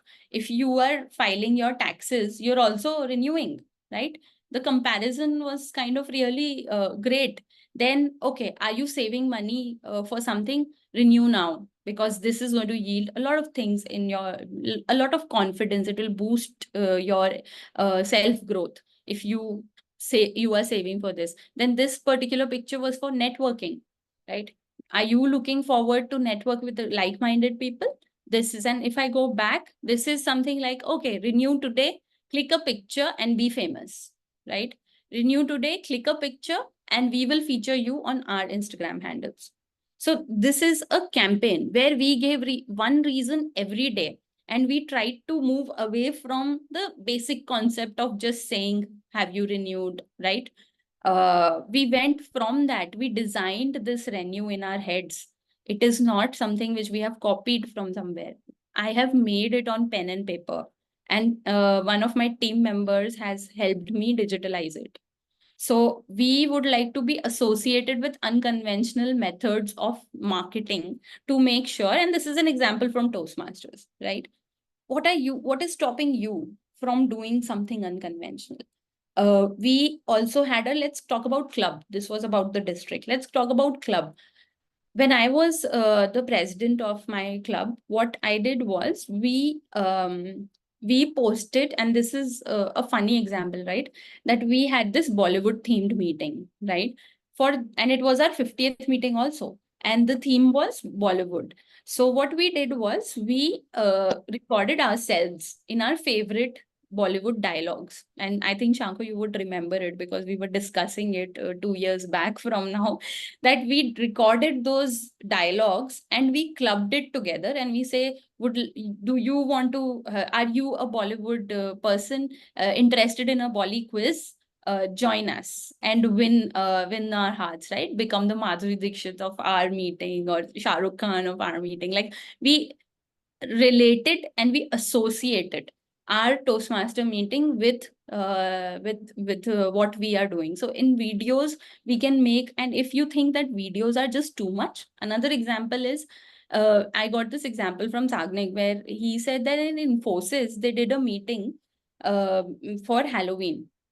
Okay. And for Halloween, they started, it will cost some amount to you while you start, and this is for corporate clubs specifically, right? You decorate your office and you start putting those pumpkins and everything here and there, and everywhere drop a promo, drop a hint, right? That see you at CCD, see you at CCD. So everybody would be talking about it. Are you going to that CCD meeting? Yeah, I heard about it. They are becoming your brand ambassadors and doing word of mouth publicity for you. So this is one example. And the last example, which I would say, is about one meeting which we did on Valentine's Day, 14th of February. And we called our MD into that meeting as a speaker. And I'm talking again about a corporate club, but you can do it in a community club as well. And we said, we have found our love for public speaking. Have you? Join us and find your love, right? So we are not talking about we are not making any promises about giving you your Jeevan Sathi, right? We are not saying that. We are making sure that we relate love to a concept of public speaking, to loving yourself and loving a confident version of yourself, right?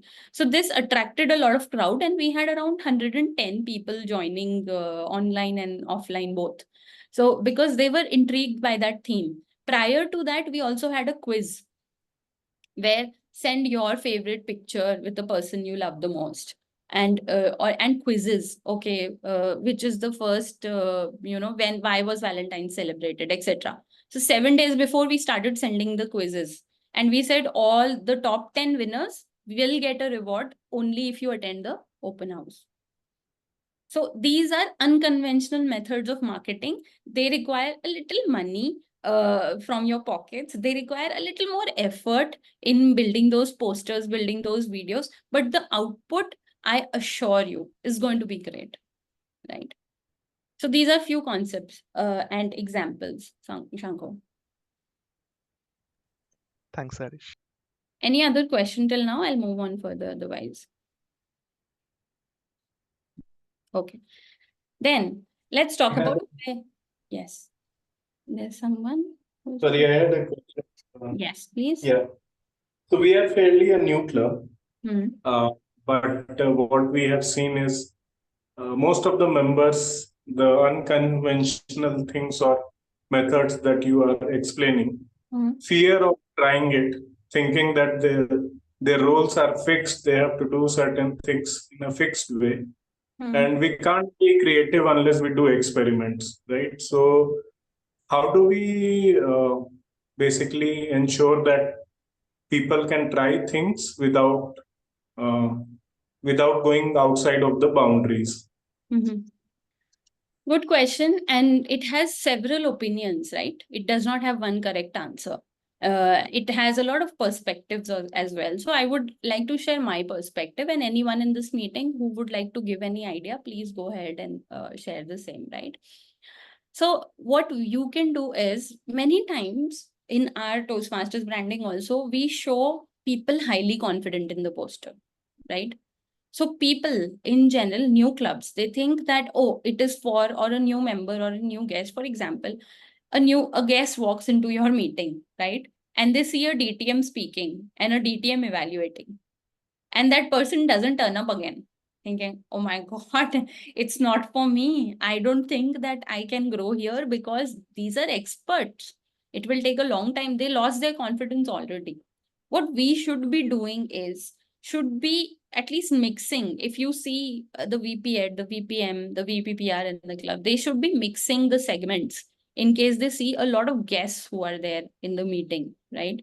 They should be mixing the segments, and there is no rule that you have to really take one speech and then speaking segment, then take table topics. Take table topics first, right? Give them that kind of a flavor, and then shift to your prepared speeches if that is the kind of agenda you're following.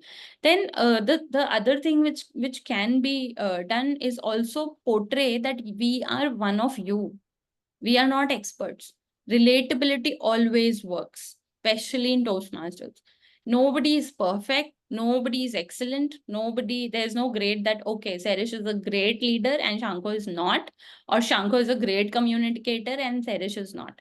It's not like that. There is no, seniority, junior, or there's no experience, non-experience. There's nothing of that sort. You need to make your team you need to make sure that they understand that this is what uh, it is there for them.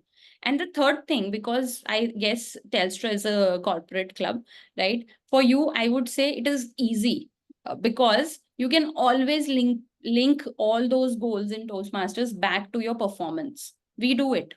What we do is we make sure that their managers are aware of all the hard work they've been doing. Every quarter, we earlier used to put a dashboard together for people's attendance and the speeches they've given. Any new thing they would try, we would send an email to them, CCing their managers, right?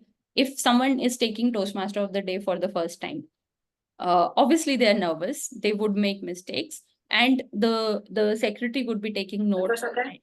So you can always go ahead and drop an email to their managers appreciating them, because when people would like to be associated with you when you are appreciating them, people would like to be associated with a platform that appreciates at regular intervals. That is what will bring them back to the meetings. That is something which will help them grow in their own clubs, right? So these are three thought processes in my mind, Mrigank, from my experience of being in a corporate club for so many years. You can go ahead and try. If it is not working, then you can also take the support of your area director, your division director, and then maybe have a session or talk to your members and then ask them what is something, take an anonymous feedback, what is stopping you, right? Do a moment of truth. I think you're a new club, so obviously it will take some more time to go there, but be patient and be consistent. If you've tried something, you didn't get a result out of it, don't lose hope. Keep trying is what I would say, because you never know in marketing and PR what is going to crack, right? What's going to be there which people will find attractive. So as I said, it's a game of perspectives and opinions. And I have these three ideas for you, and also approach your members and reach out to your ADs and DIVD for help if needed. That would be a long answer, of course, but I hope few pointers would help you, Mrigank, for the Telstra Club. Thank you, Sahrish. We can also connect, Mrigank, if you would like to. Maybe we can work it out together. Sure, definitely. Would love to. Okay, awesome. Then we talk about the why, which is why all the advertisements are based on, are you doing it? Are you tired of it? Are you underconfident, right? Everything, when they say you look at yourself. Oh my God, am I? Like, you question yourself. So all your advertisements, all your marketing has to be done around that center person, right? Which is you. As in, if I'm making a poster, I have to make sure that I'm targeting the audience. And I'm saying, do you feel underconfident? We are there. Are you looking for any, leadership opportunities? And I would like to give an example of the leap year ad we did on the D92 Instagram. I'll show you all these examples while we move on to our Instagram handle, right? So we made the blocks like stairs, right? And there was confidence, there was excellence, there was communication. How are you looking for all these? Are you trying to make a leap? Join us, right? Because we can help you. We obviously don't say that we are the only ones, but for sure we can help you in some or the other way, right? So all your messaging has to be around the center person. Even while you talk about your brand to people, You have to let them know what is in it for them, and it is for you. This is something which is a problem. If you would have seen a lot of Shark Tank pitches, they always start with this thought that, okay, this is what is happening, the problem, right? And how it is impacting you. So it really helps. Let's talk to the, okay, there's some issue in Canva alignment, but my apologies for that, but it has to be object oriented. It's not object oriented programming, okay? I'm not going to talk about that, but it has to be one story, one theme, and reinforce the same message every time. We made Renew, and this is the poster which was there for Renew with the #1 district in the world. You can see the earth and you can see the #1, right? And we made sure that in all, Renew is wearing the same clothes, right? Renew is appearing to be very smiley, right? She is happy, surrounded by people and saving money. And yeah, that's her. Like the first one, we just introduced her. Introduce her, make sure that she is relatable, make sure that she is smiling, make sure that if the tax filing date is rushing, then make sure that she's running, right? It has to be only one story, and if possible, only one character. Because if you bring in 2-3 characters, the audience gets confused because they do not have time to think about 2 characters. They want to move at a fast pace, right? So reinforcing the message becomes important. For example, if you have a meeting, say next week you have a meeting, you would like to say my theme is happiness, okay? So you cannot think that by just creating one poster your job is done, is what I think, right? And this is completely my opinion, okay? So you can think otherwise as well. So I don't feel that by one poster our job is done. Our job is to make sure that we are creating a recurring thought in people's mind, because it's very easy to today. I'm taking a session here, I get a phone call, I get a message, I get a pop-up, I switch back to my phone, right? It's so easy to capture, to distract me in today's world. You are in a meeting, somehow your friend texts you, or even if they don't text you, you get an Instagram pop-up, you get, and I'll give you an example, right? Forgot is such a word that it always distracts you more than other words. And this forgot word is used in so many brands to make sure that you are going back to them, right? You order from Swiggy and Zomato, and suddenly you have a meeting and you just keep your phone aside. Suddenly there will be a pop-up. You forgot some amazing ice creams in your cart, right? You forgot to order from this restaurant. Are you looking for, I feel that Zomato and Swiggy take care of me and know me more than my parents, right? Or more than my family. Because, oh, craving for ice creams. How do they know that I'm craving for ice creams, right? Because you talk about it. The system today is so intelligent. When you talk about it, you would know every app is looking at you, all eyes are on you. They reinforce the same message so that you're forced, okay, so many ice cream pop-ups, I want to now order an ice cream, right? This is just an example. And when I attended one session by an IIM Bangalore faculty, she also mentioned about this forgot word, and that's what I'm quoting here. Forgot is such a word that maybe say 67% of people, right, forget. This is the kind of percentage she shared with us, that many men forget their anniversaries, right? And there is a fear that you will forget something. You are driving, suddenly you will get a pop-up, you forgot to order, you forgot this, you forgot that. Forgot is such a word, it will capture your attention, right? So you can always use those kind of strategies in your Toastmasters meeting, right? You can say, did you forget to enroll, right? Did you forgot to renew your membership? Forgot to register for the next meeting? Do it now. Here we are for you, right? So reinforcing that particular one message in your theme really helps you. Let's go to the last one, which is R, right? Here was a calendar of 31st March. I don't know what happened to Canva, is upset with me.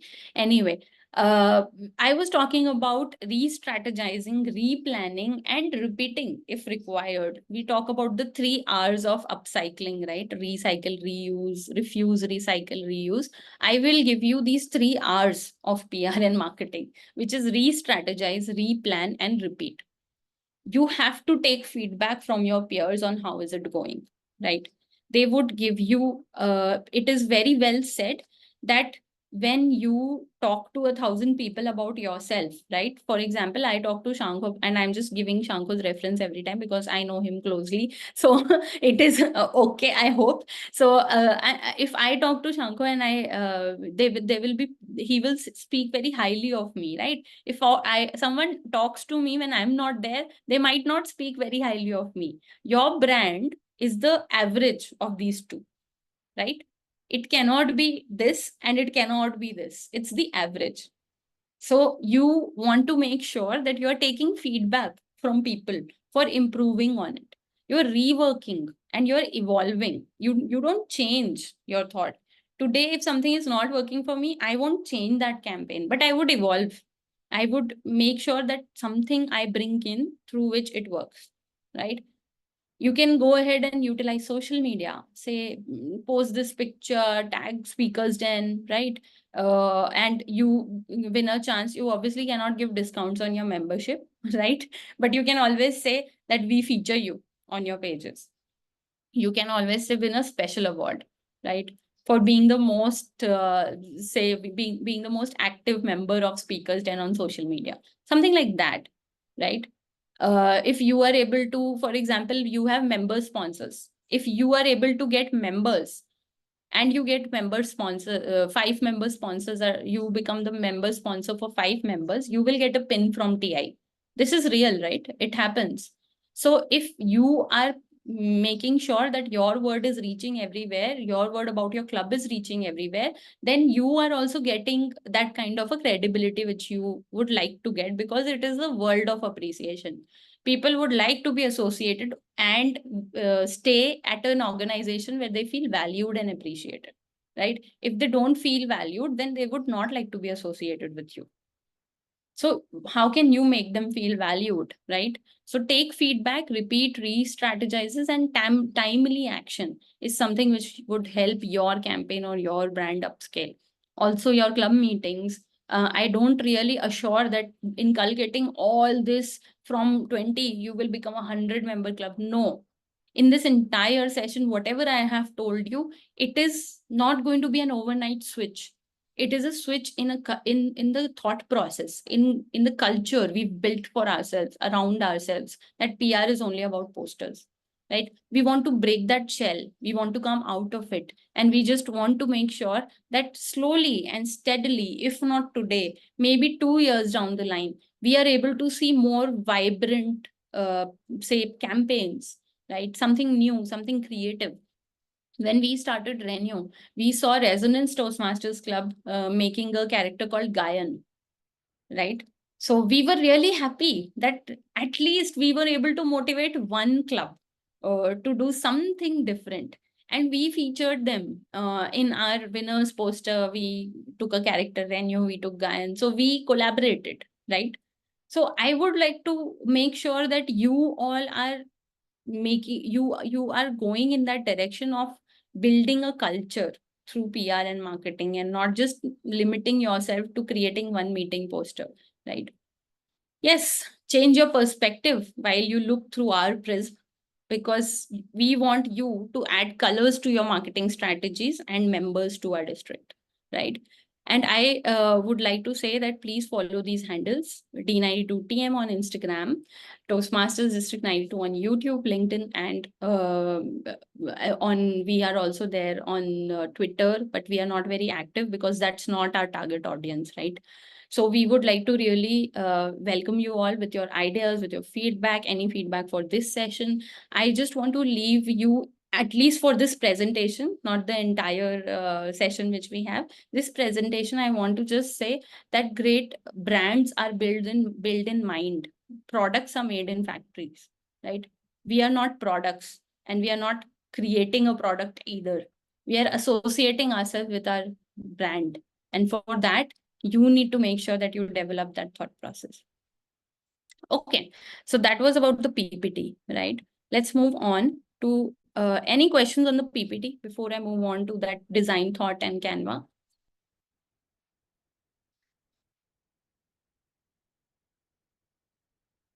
Yeah, Mrigank has a question. Many times creative thinking is blocked by the fixed No, mindset. you have already answered that. Okay. Yeah. Okay, any questions, anyone? People would be thinking, they've asked me when I presented, how did you make this PPT? It's not on PowerPoint, it's on Canva. I don't use PowerPoint at all now. Okay. So, okay, let's move on then. Let's move to design thought. Okay. Okay, before that, let me show you the strategies which we had gone through. This is our Instagram handle, right? You can see that this particular reel, which we made on Women's Day, you can see it has 57.4K views, right? How did we expand our reach when you can see our previous reels have less approach, less reach, basically, right? We targeted the right kind of people. We also paid a little amount for marketing, but that is something which you have to take a call about while you build that kind of a thought process, right? You can see that all our videos are of the same format. It is a campaign, right? You can see that everything here we have of the first one, we said, okay, it is called Contest Kurukshetra, right? But the other ones, we had the same format, the same person speaking, answering different kind of questions. Then you can say these are thank you videos, right? We build these kind of reels to make sure that there is a sync. This is the renew reels, which I was talking about. We built renew posters, and then in the last 10 days, we made renew or enroll with District 92 reels, right? And every reel, I will not play any. You can go ahead, scroll through the Instagram handle and play and see. It has a different concept. We tried to promote clubs through it because that is our job, right? We picked people from various clubs and we took their support in making these reels, right? So we wanted to make sure that we are featuring people because that is what we speak about in our journey. Now people, when I talked about Canva, people say, help us, teach us, how did you make this poster, Road to Distinguished? Sorry, it is not a 15 minutes game, which I can teach you in 10, 15 minutes. It took 3 months for us to reach to this final poster. So it would need an entire 1 hour to tell you what we thought and how we designed, how we placed those elements, how we made it brand compliant, right? So that is something which and yes, we make these highlights to make sure that everything is at your fingertips. We make the similar highlight covers for all, so that, and this is the leap poster which I was talking about, that we wanted people to use the existing thought process we already have, and we would like to use the same in our strategies. Like it was leap year, it's leap year, right? It was 29th of February. People would like to know what we are doing. Every brand did something or the other. So what as a club you did on leap year, that becomes your story, right? Okay, so any other questions, anyone till now in whatever we saw, whatever you've heard from me, before I move on to Canva? No questions? Okay. Also, quick time check. Shanku, if you can tell me how much time do I have? Yeah, we have actually overshot the time, but yeah, we can Sorry, go I for did it. not Yeah. even see the timer comes. Okay. Okay, so let me just take, Shanko, maybe say 5-10 minutes Sure. and give you a brief on what is design thought. What are you going to think when you make a poster? Okay, and let's make it engaging. I would like you all to unmute and give me hints on what do you think? How would you like to make it? What is your approach when you start? Who's the VPPR of your club, firstly? Veena. Toastmaster Veena. Toastmaster Veena. She there? Toastmaster Yeah, Veena there? Hi. Hello. Hello. Okay. No, sorry for putting you on spot, but tell me give me a theme. Don't give me any random theme like, air, water, etc. Give me a Toastmaster relevant theme which you would have created in the past. I create themes based on the Toastmaster of the day, the theme they give me and what they want to talk about. So today it was snorkeling and diving, and and I also crafted my word of the day accordingly, prolific. So okay, so I you're hope the that comedian helps. as well. Yeah. So yeah, snorkeling. Now let's also talk a little about brand guidelines, right? Because we take themes which are so colorful, which are so real. We can create relevance when we talk about Toastmasters. Like I gave you the leap year example, right? Snorkeling and diving, I feel, are activities, right? The theme can be, say, adventure, right? Right. So you would like to go ahead, and this is how I do it. You can go ahead and search and just, know that this can happen. So say leadership, right? Let's take a very generic theme which we would like to pick up. Say leadership. What is your thought? You can go to templates and you can search the word leadership. Okay. Now, branding is not just making sure that all your colors are brand compliant. It's not only colors. Let me clarify that to each and everyone who's hearing this today. It's not only about colors. It's about the voice. It's about how you approach. It's about what we would like to feature. Like in any Toastmasters International or any D92 post, you will never find food as a, in the poster. You'll never find food. You'll never find in Diwali poster, you will not find, all those people celebrating Diwali and all that. We don't make those kind of posters because as a brand, we don't stand, we are not promoting those items either, right? We don't say that you come to Toastmasters, you join a Toastmaster meeting, we will offer you lunch. We don't say that, right? So avoid images which are not at all relevant to your brand, right? Avoid illustrations. This is an illustration, right? Avoid, because illustrations are very perspective oriented again. It might be taken in a different manner, right? For example, this poster, you can see it has, it is an entire PPT. You can see it has, you can use this. Why not? Just change the colors and you can use the same picture as well. No problem, because it is showing a professional or a corporate person, right? It is very close to what we symbolize. So if you say this one, you think that we'll change the colors and our poster is sorted. No, it's not like that, right? It is more about creating that kind of a thought process in people's mind that what do we stand for, right? So let's pick any poster. Okay, then VPPR and grammarian. Veena, you tell me which one do you like and which one we would like to edit today. Let's edit leadership skills for success. Okay, this one. So you click on customize and edit, and you can also filter, right? When in your search results, whether you want a PPT, whether you want a poster, whether you want a video, and I'll take you a step back and show you that also. So if you would like to customize, here you have a lot of filters, right? All filters. You can just go ahead. You can say we want a business, majorly we want a business oriented approach, right? So presentation, business card, flyers, every template is here. If you would like to design something for social media, you can choose Instagram post. Automatically, it will give only those posts which are in the same dimension of your Instagram handle, right? So you can, it is easy for you. You don't have to resize. Okay, now let's go to what our VPPR selected. Let's move on. Now, we have several ways to do it. Okay, people find easy shortcuts as well. Like I attended Ramesh's session for by Division F, and the video is uploaded on YouTube. He taught a lot of shortcuts which I am not aware. I'm like pretty old school, so I would like to do it one by one because I don't trust I don't see that okay, by shortcuts I will always be able to do it. And most of my work is on mobile app.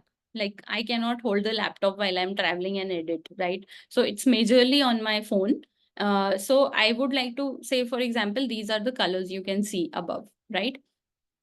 if you have Canva Pro and if you are already using the access which we have given you from the district, the brand kit is already made here. You don't have to really search for the color which is compliant, right? If you have to search for the color, you just need to go. I think Shankar, you would have already shared the pro tips with everyone. But in case you don't have the pro tips, you can also go to our district website. And this is an easy way to remember the colors.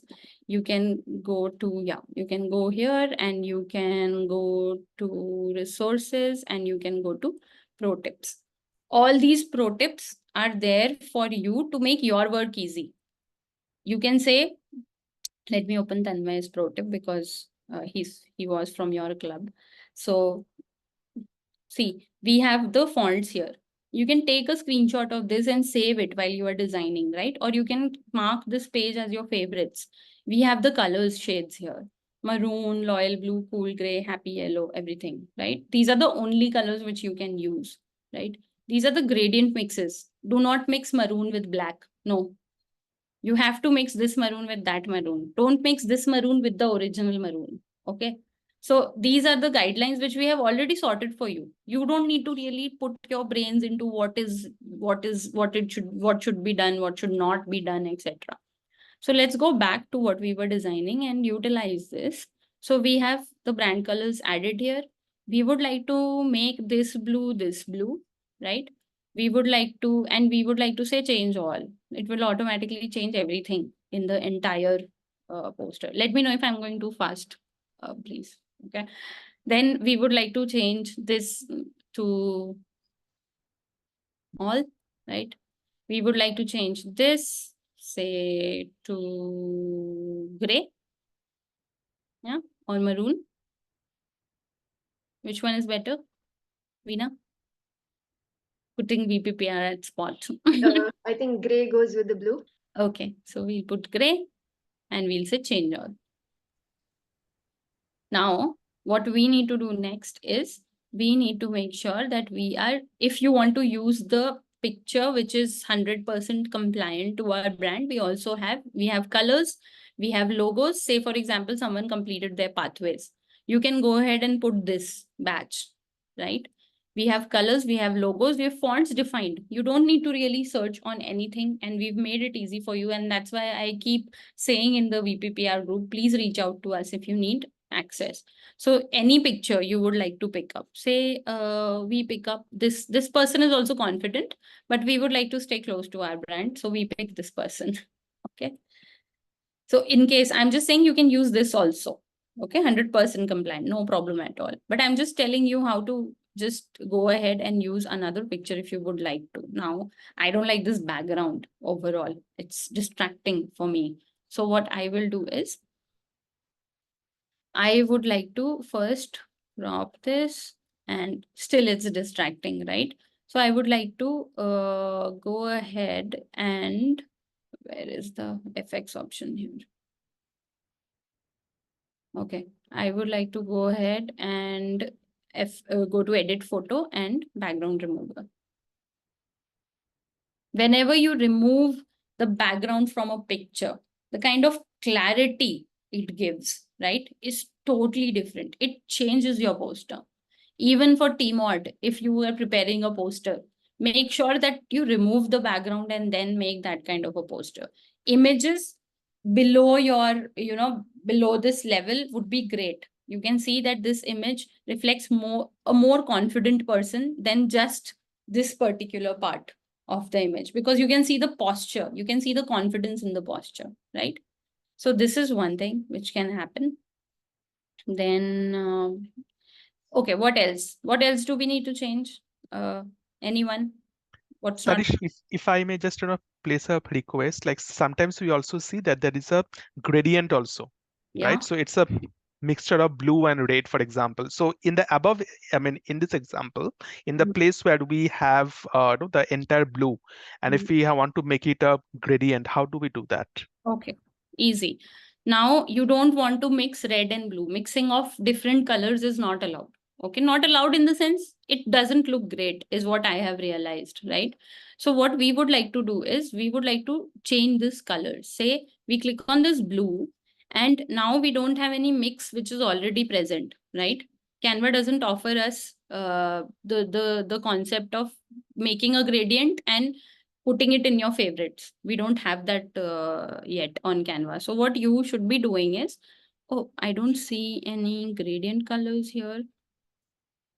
Okay, let me go to my phone. So when you do Canva from in here, I don't know why I'm not able to see, but here you will find gradient mixes of different colors, right? Let me go to my phone and show you from there.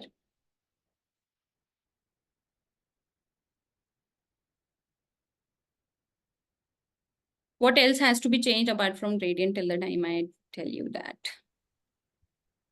Okay, in this image, Shanku, it is not showing that we can make a gradient. But in case you want to, let me switch to another poster, which I have already made, and show you how we did the gradient setup. We'll get back to this. Okay, so we go here and say back to home. We would like to go to our projects and say we would like to go to our triple crown.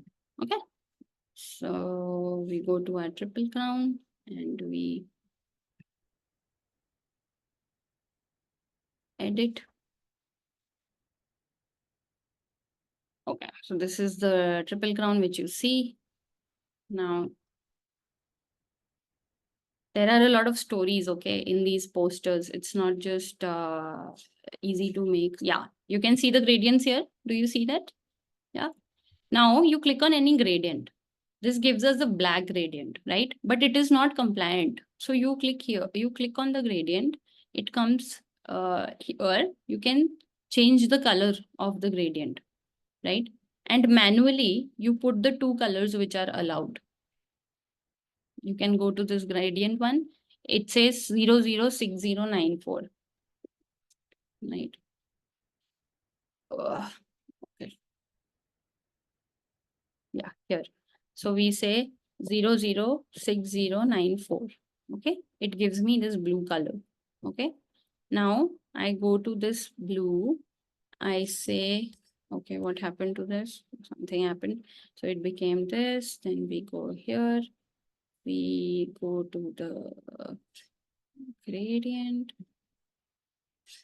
And it gives us this. And we choose the style. See, these are the styles. You can choose that your darker color comes from the left, your darker color comes from the top, or diagonally, or from the center, or from, but I think gradient for us, as per our brand, cannot be this from the center. You cannot use this. So you choose your color. Yeah, you choose your color and you say 006094. Okay, and then you go to this color and you put the other color shade which is here, which is 004165. Okay, which is 004165. Sorted. This is your gradient. Now you see that this is kind of maroon, so you would not like it to be maroon. You want it to be blue, white, because now it's better. I love this gradient blue mix because it gives me so many things, right? It is highlighting this box differently. It's not just a block. It is more than just a block, right? Now it's giving that effect that light is coming from somewhere and highlighting that particular part. So you are, unfortunately, like I said, we don't have shortcuts to gradients, that we cannot save them. And few templates like this doesn't give us an option also to put those gradients. But there is another thing which you can do. You can use transparencies to the best of your, whatever you would like to say, reduce transparency of, you can do it. Or you would like to increase, you can play with transparencies here. Now, similarly, if you have this particular format, you would like to change it to what we already have, right? This is not our font. This is something which we don't follow. So you would like to go to text and you'd like to convert it to, sorry. Yeah, you would like to change this text. It is like a block here, right? You have two options to do it. Either you go to textiles and select the font which you already have, right?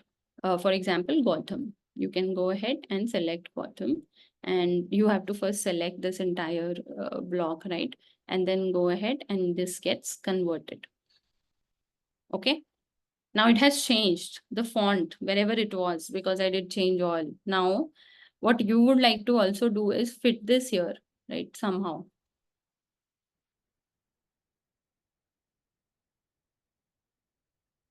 So this is something which you have to align. Yeah. And all you can use those keys, or you can use a lot of features which Canva has. You would like to say copy the style and put it to a different format, or you would like to give some effects, say lift it, or one of my favorite effects to highlight or to change the format, say it is background. I love background because here you have so many options. You can make the background, if you want to highlight success and you want to make it a curved box, you can do like this, or you want to make it pointed, you can say roundness should be 0. Somewhere in the middle, you can do like this. You can also change the spread. I want this to be bigger. I want this to be smaller, right? You can change the transparency and the color also. Now, there is a very good thing about this, right? Background. You don't have to separately put a box and move the two elements. It's just one element. And you can make that color change. You can also change it at one go. So this is just one example. Then you can also do it like neon and change the color, change the intensity, right? So this is something which I feel is really good. Then you can also use outline to the best of your use, right? So this is something. Then one important thing which I really like and love, and I would like to share here is something which I love doing. Say I would like to add District 92 in my poster. Okay, so I add it in the empty space because I want it to be highlighted. So I reduce this and I put it here. Now I also want to write Karnataka, India, right? Because that's my audience. Those are my people. So I would like to go ahead and put Karnataka and India here. Now, instead of just making District 92 Karnataka, India very simple, what you can do is copy this and write Karnataka, India. And when you paste it below, it looks very weird, right? It doesn't look that great because to me, it doesn't look great because for me, alignment is very important. Everything should be in a proper box, right? So what I do, I select this. Firstly, I reduce the font, right? I reduce it, say, to match District 92 font, right? And then I feel that, okay, my font is good enough. So I would like to just go ahead and fit it in that entire box. So what I do, this is my favorite element here. I increase the letter spacing. Which I don't know. At first time we tried. I just increase the letter spacing. So now you see it looks better than earlier. And now if I want to move this anywhere, I can always go here, right? I can select these two elements here, right? And I can group them together. So all that you can do, you can experiment according to what you would like to do, right? And if you want to, for example, resize this entire template, you would like to change this picture also at the back end. You can always go, you can edit photo, you can replace it. You experiment with howsoever you would like to experiment, right? It is leadership for success. I would like to use an arrow because success means going up, right? So I would like to, in front of success, I would like to put an arrow, say. So I go to elements and I just search arrow, right? I get so many arrows, but I don't like these arrows. One of my favorite arrows is the dotted arrow. Okay, you can see recent searches. I always search for that arrow. So you can go here and you can choose n number. This is one of my favorite arrows. because I can experiment a lot with it. I can put attention to one topic like success, right? I can change the color of it to yellow, but I don't like it, so I change it to maroon. It is just too much, so I reduce transparency, right? Now it's going with the blocks, which is also in this direction, right? And it is also pointing towards my topic. It is also showing that success is moving ahead. It means moving ahead, right? So this is not the best poster we have designed, but I tried to show you different elements on how you can think, how you can plan, and how can you can make your posters better visually and also impactful, right? There is no use of building any template from scratch unless and until it's totally different, something totally different you would like to do, right? For example, you are searching for some ideas around leadership. You can always go to design. You can search here in the templates, right? Just type leadership. Or say you want to go ahead with some debate contest. You can always use this template, this versus this, and put two pictures, right? Here in the brand kit, we have everything for you. The fonts, the photos, you can see any photo you can pick. You can pick anything. We used so many photos in Aurora, or now we used one of our ads. What we did was we cropped this and we would like to remove the background, but I need this particular podium, right? I want that podium part. So I created copies of this picture and I made two pictures of this. In one, I only cropped the podium. In one, I cropped the man speaker, right? I go ahead, I went to edit photo and I removed the background. I went here, I edited photo and I removed the background for this also. And after I removed the background, these are two different elements and I combined them. So you can see that.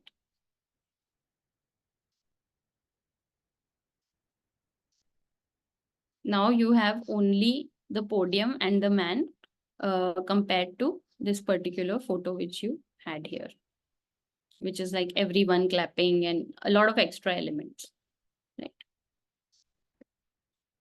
So this is one photo which you can use. You also would like to remove this. You can do a little bit of an extra effort and try to put some color here, right?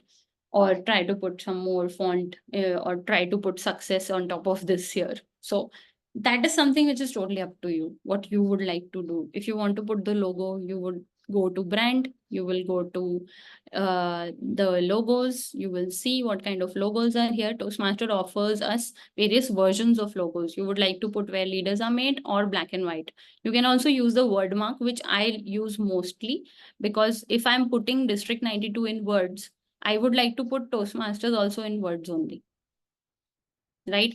Because it creates a sync. But if I'm not putting District 92 here and I would like to put this logo, because it will utilize my space here if I'm not putting this here, right? And there is a size perspective also for this. So for that, you can read the brand guideline tips, right? So this is something which these are all the things which you would like to do in making a poster for your team meeting, picking up an existing template, making it compliant. These buildings are not at all preferred. Rather than that, you can use some other photo which signifies your meeting room, say chairs or people sitting or people applauding, right?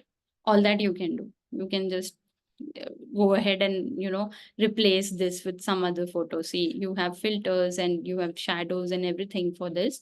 You would like to just go ahead and pick from the design and search for a leadership photo and just replace it, right? So I think it is very easy for you to design. If you are designing 3-4 posters, then you find it very exciting going forward. Right. So these are the quick things which you can do to make your posters look better and also brand compliant. Make sure there is one highlight point in your poster, right? It can be either the speaker, the topic. It cannot be both. So if you want to highlight both people, it becomes really difficult. So in case if we have we have the speaker as a highlight, right?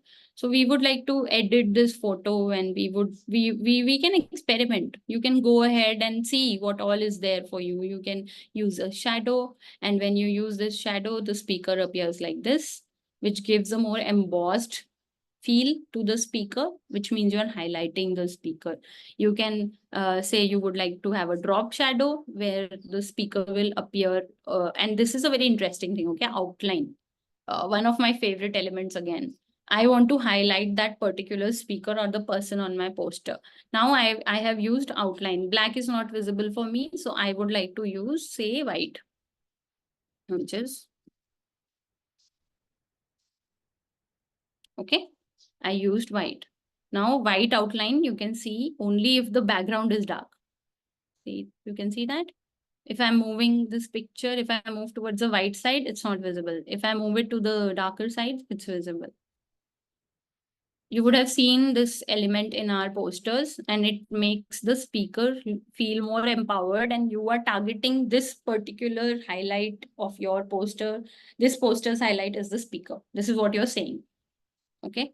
If you want to highlight the other things, the topic or whatsoever, you can use yellow as a highlight color, right? You can change the background. You can say, okay, this is something success is something which you would like to highlight. Then you would go to, you would go here, you would go to effects. Okay. Where did I go? Sorry. You would go to effects, and you would like to change this outline to yellow. Sorry, I've chosen outline. So you would like to change the background color to yellow. And because in yellow you can't see white, so you would like to change this to this blue. Now, if you forget this speaker, what is the highlight point of your poster? It's success, right? Only success is visible in this poster according to me, because I've used yellow, and that's why we don't recommend you to use yellow as a base color. Yellow is an accent color, which means only 10% of your poster should have yellow, which symbolizes that you want to highlight only 10% of your poster. You don't want to make everything the highlight, right? And also when you're making poster, make sure that you have a thought behind it, how you would think about it. I want to make a poster on a concept, say, let's talk about the DCP poster. We had this thought in our mind, we want to make a game out of it. We can't literally make it as a gaming thing. We want to say 1 level unlocked, 2 level unlocked, right? It should give the gaming vibe, even if it is not a moving poster or a video, it has to give that vibe. So we selected a picture which was igniting something, right? And then we went to the effects. So any picture will have a lot of effects. So you will go to edit photo, you can see a lot of effects filters here, right? You can see all the filters. There will be warm filters, and somehow they will make you very close to, say, the blue we have in our brand guidelines, right? You can also keep it very mono, say white or black, right? You would like to keep it no. So you can choose anything, and you can increase or decrease the intensity of that picture. You can use color pop as well, but this is not recommended because this color pop gives different colors, say blue, green, all those colors which are not compliant. We use this in coronation when we were doing, because for coronation we don't have, we can go ahead and choose our own colors, right? So we did this last year, but for you, I would recommend you to experiment with whatever I have said. I know it is too much to consume in a single go. But make sure that when you are making posters, you have a clarity in your mind. Take 10 minutes with yourself and think about what would you like to focus, right? The focus point. What is the highlight, right? Write what you want to convey, right? And the third thing is, make sure what you want to drive out of that event for which you are designing the poster. Do you want to pull in members? Do you want to encourage existing members? What would you like to do, right? For example, there's a guest who says that who wins the table topic session. Why not create a template for the guest, right? People love to be featured, and feature them whenever necessary. So these are some items which you would like to make sure that you have in your checklist while making a poster to make your PR really vibrant. For that, and I think I have too much of time I've taken from you all on a Sunday, but I would want you all to think through PR. I see there were 21 people and now only 11. So when you go into PR, into Canva, it is a different ballgame altogether. You forget time and you forget everything, whatever has to be done. Sometimes you would like to go ahead and, design something new, which I do that many times. Design something which I will use later. So I have so many templates which I loved, but didn't get the chance to use it. So I start editing those and somehow I have to bring myself back that, okay, no, this is what you were supposed to do. So it is a different world. If you fall in love with it, be careful that you don't fall into it too much, like me, that you start dreaming about it as well, right? If you don't have Canva Pro access, please reach out to me. Let me know if you need that access, because we have access for all the clubs. We would like to share the access with all so that you don't need to worry about which shade, which color, which photo, what to put, what not to put. You can easily do it, right? Okay, so that was my time. I would like to really leave you with the same thought which I created while I ended my PPT, saying that products are built in factories, but brands are made in minds. You want to make a brand for your club. How will you go ahead and make a brand for your club? By not just making posters, empowering each individual to be the brand ambassador for your club. If I go out of that meeting and I say speakers den meeting lasted for 3 hours, oh my God, headache I got. I'm not at all interested, right? That is also branding, negative branding, which I'm doing for the club. So make sure the way you walk, the way you talk in front of people, how you represent your brand, how you market yourself. You're always dressed well in your corporate clubs, right? Make sure that you're wearing your blazers on and everything while there is an open house, so that guests feel empowered. They would like to make sure that you are leaving an impression, and they would like to become one of you, right? That kind of zeal should be there. I hope that this session gave you a glimpse of what we are trying to do at District 92 and change the concept of PR from just a poster to, say, D92 Visage, our team's name here in my background. Because PR is not just about posters, it's also about creating a vision. That's what Visage means, face, right? So we would like to give a face to brands, and that's why you should use your PR energy. Thank you so much for having me, and thank you for staying till the end and being on videos. Thank you. Over to you, Toastmaster of the Day. Thank you so much, Toastmaster Sahrish. Can we have a round of applause for Toastmaster Sahrish for sharing all the insightful knowledge? As leaders, it's important that we not only talk the talk, but also walk the talk.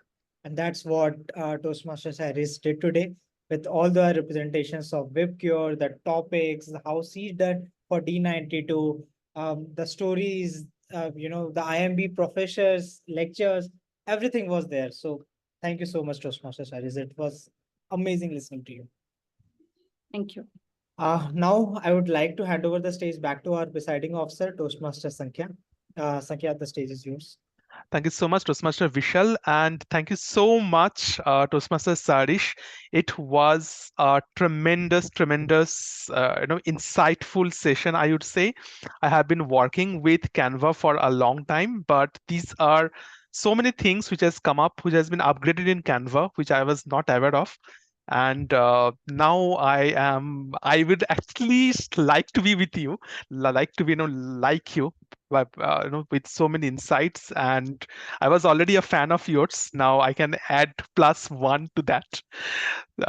So thank you so much, Sahrish, for taking us your time and sharing such lovely insights with us. So with that, let us close our today's meeting number 365 and have a great weekend ahead. Thank you, everyone. Thank you so much. Thank you so much, everyone. Thank you. Bye-bye. Shanku, I would like to have some feedback I know that we took a lot of time, right? If you can stop the recording and people can share feedback with me about how was it, because this is something I generally have taken this kind of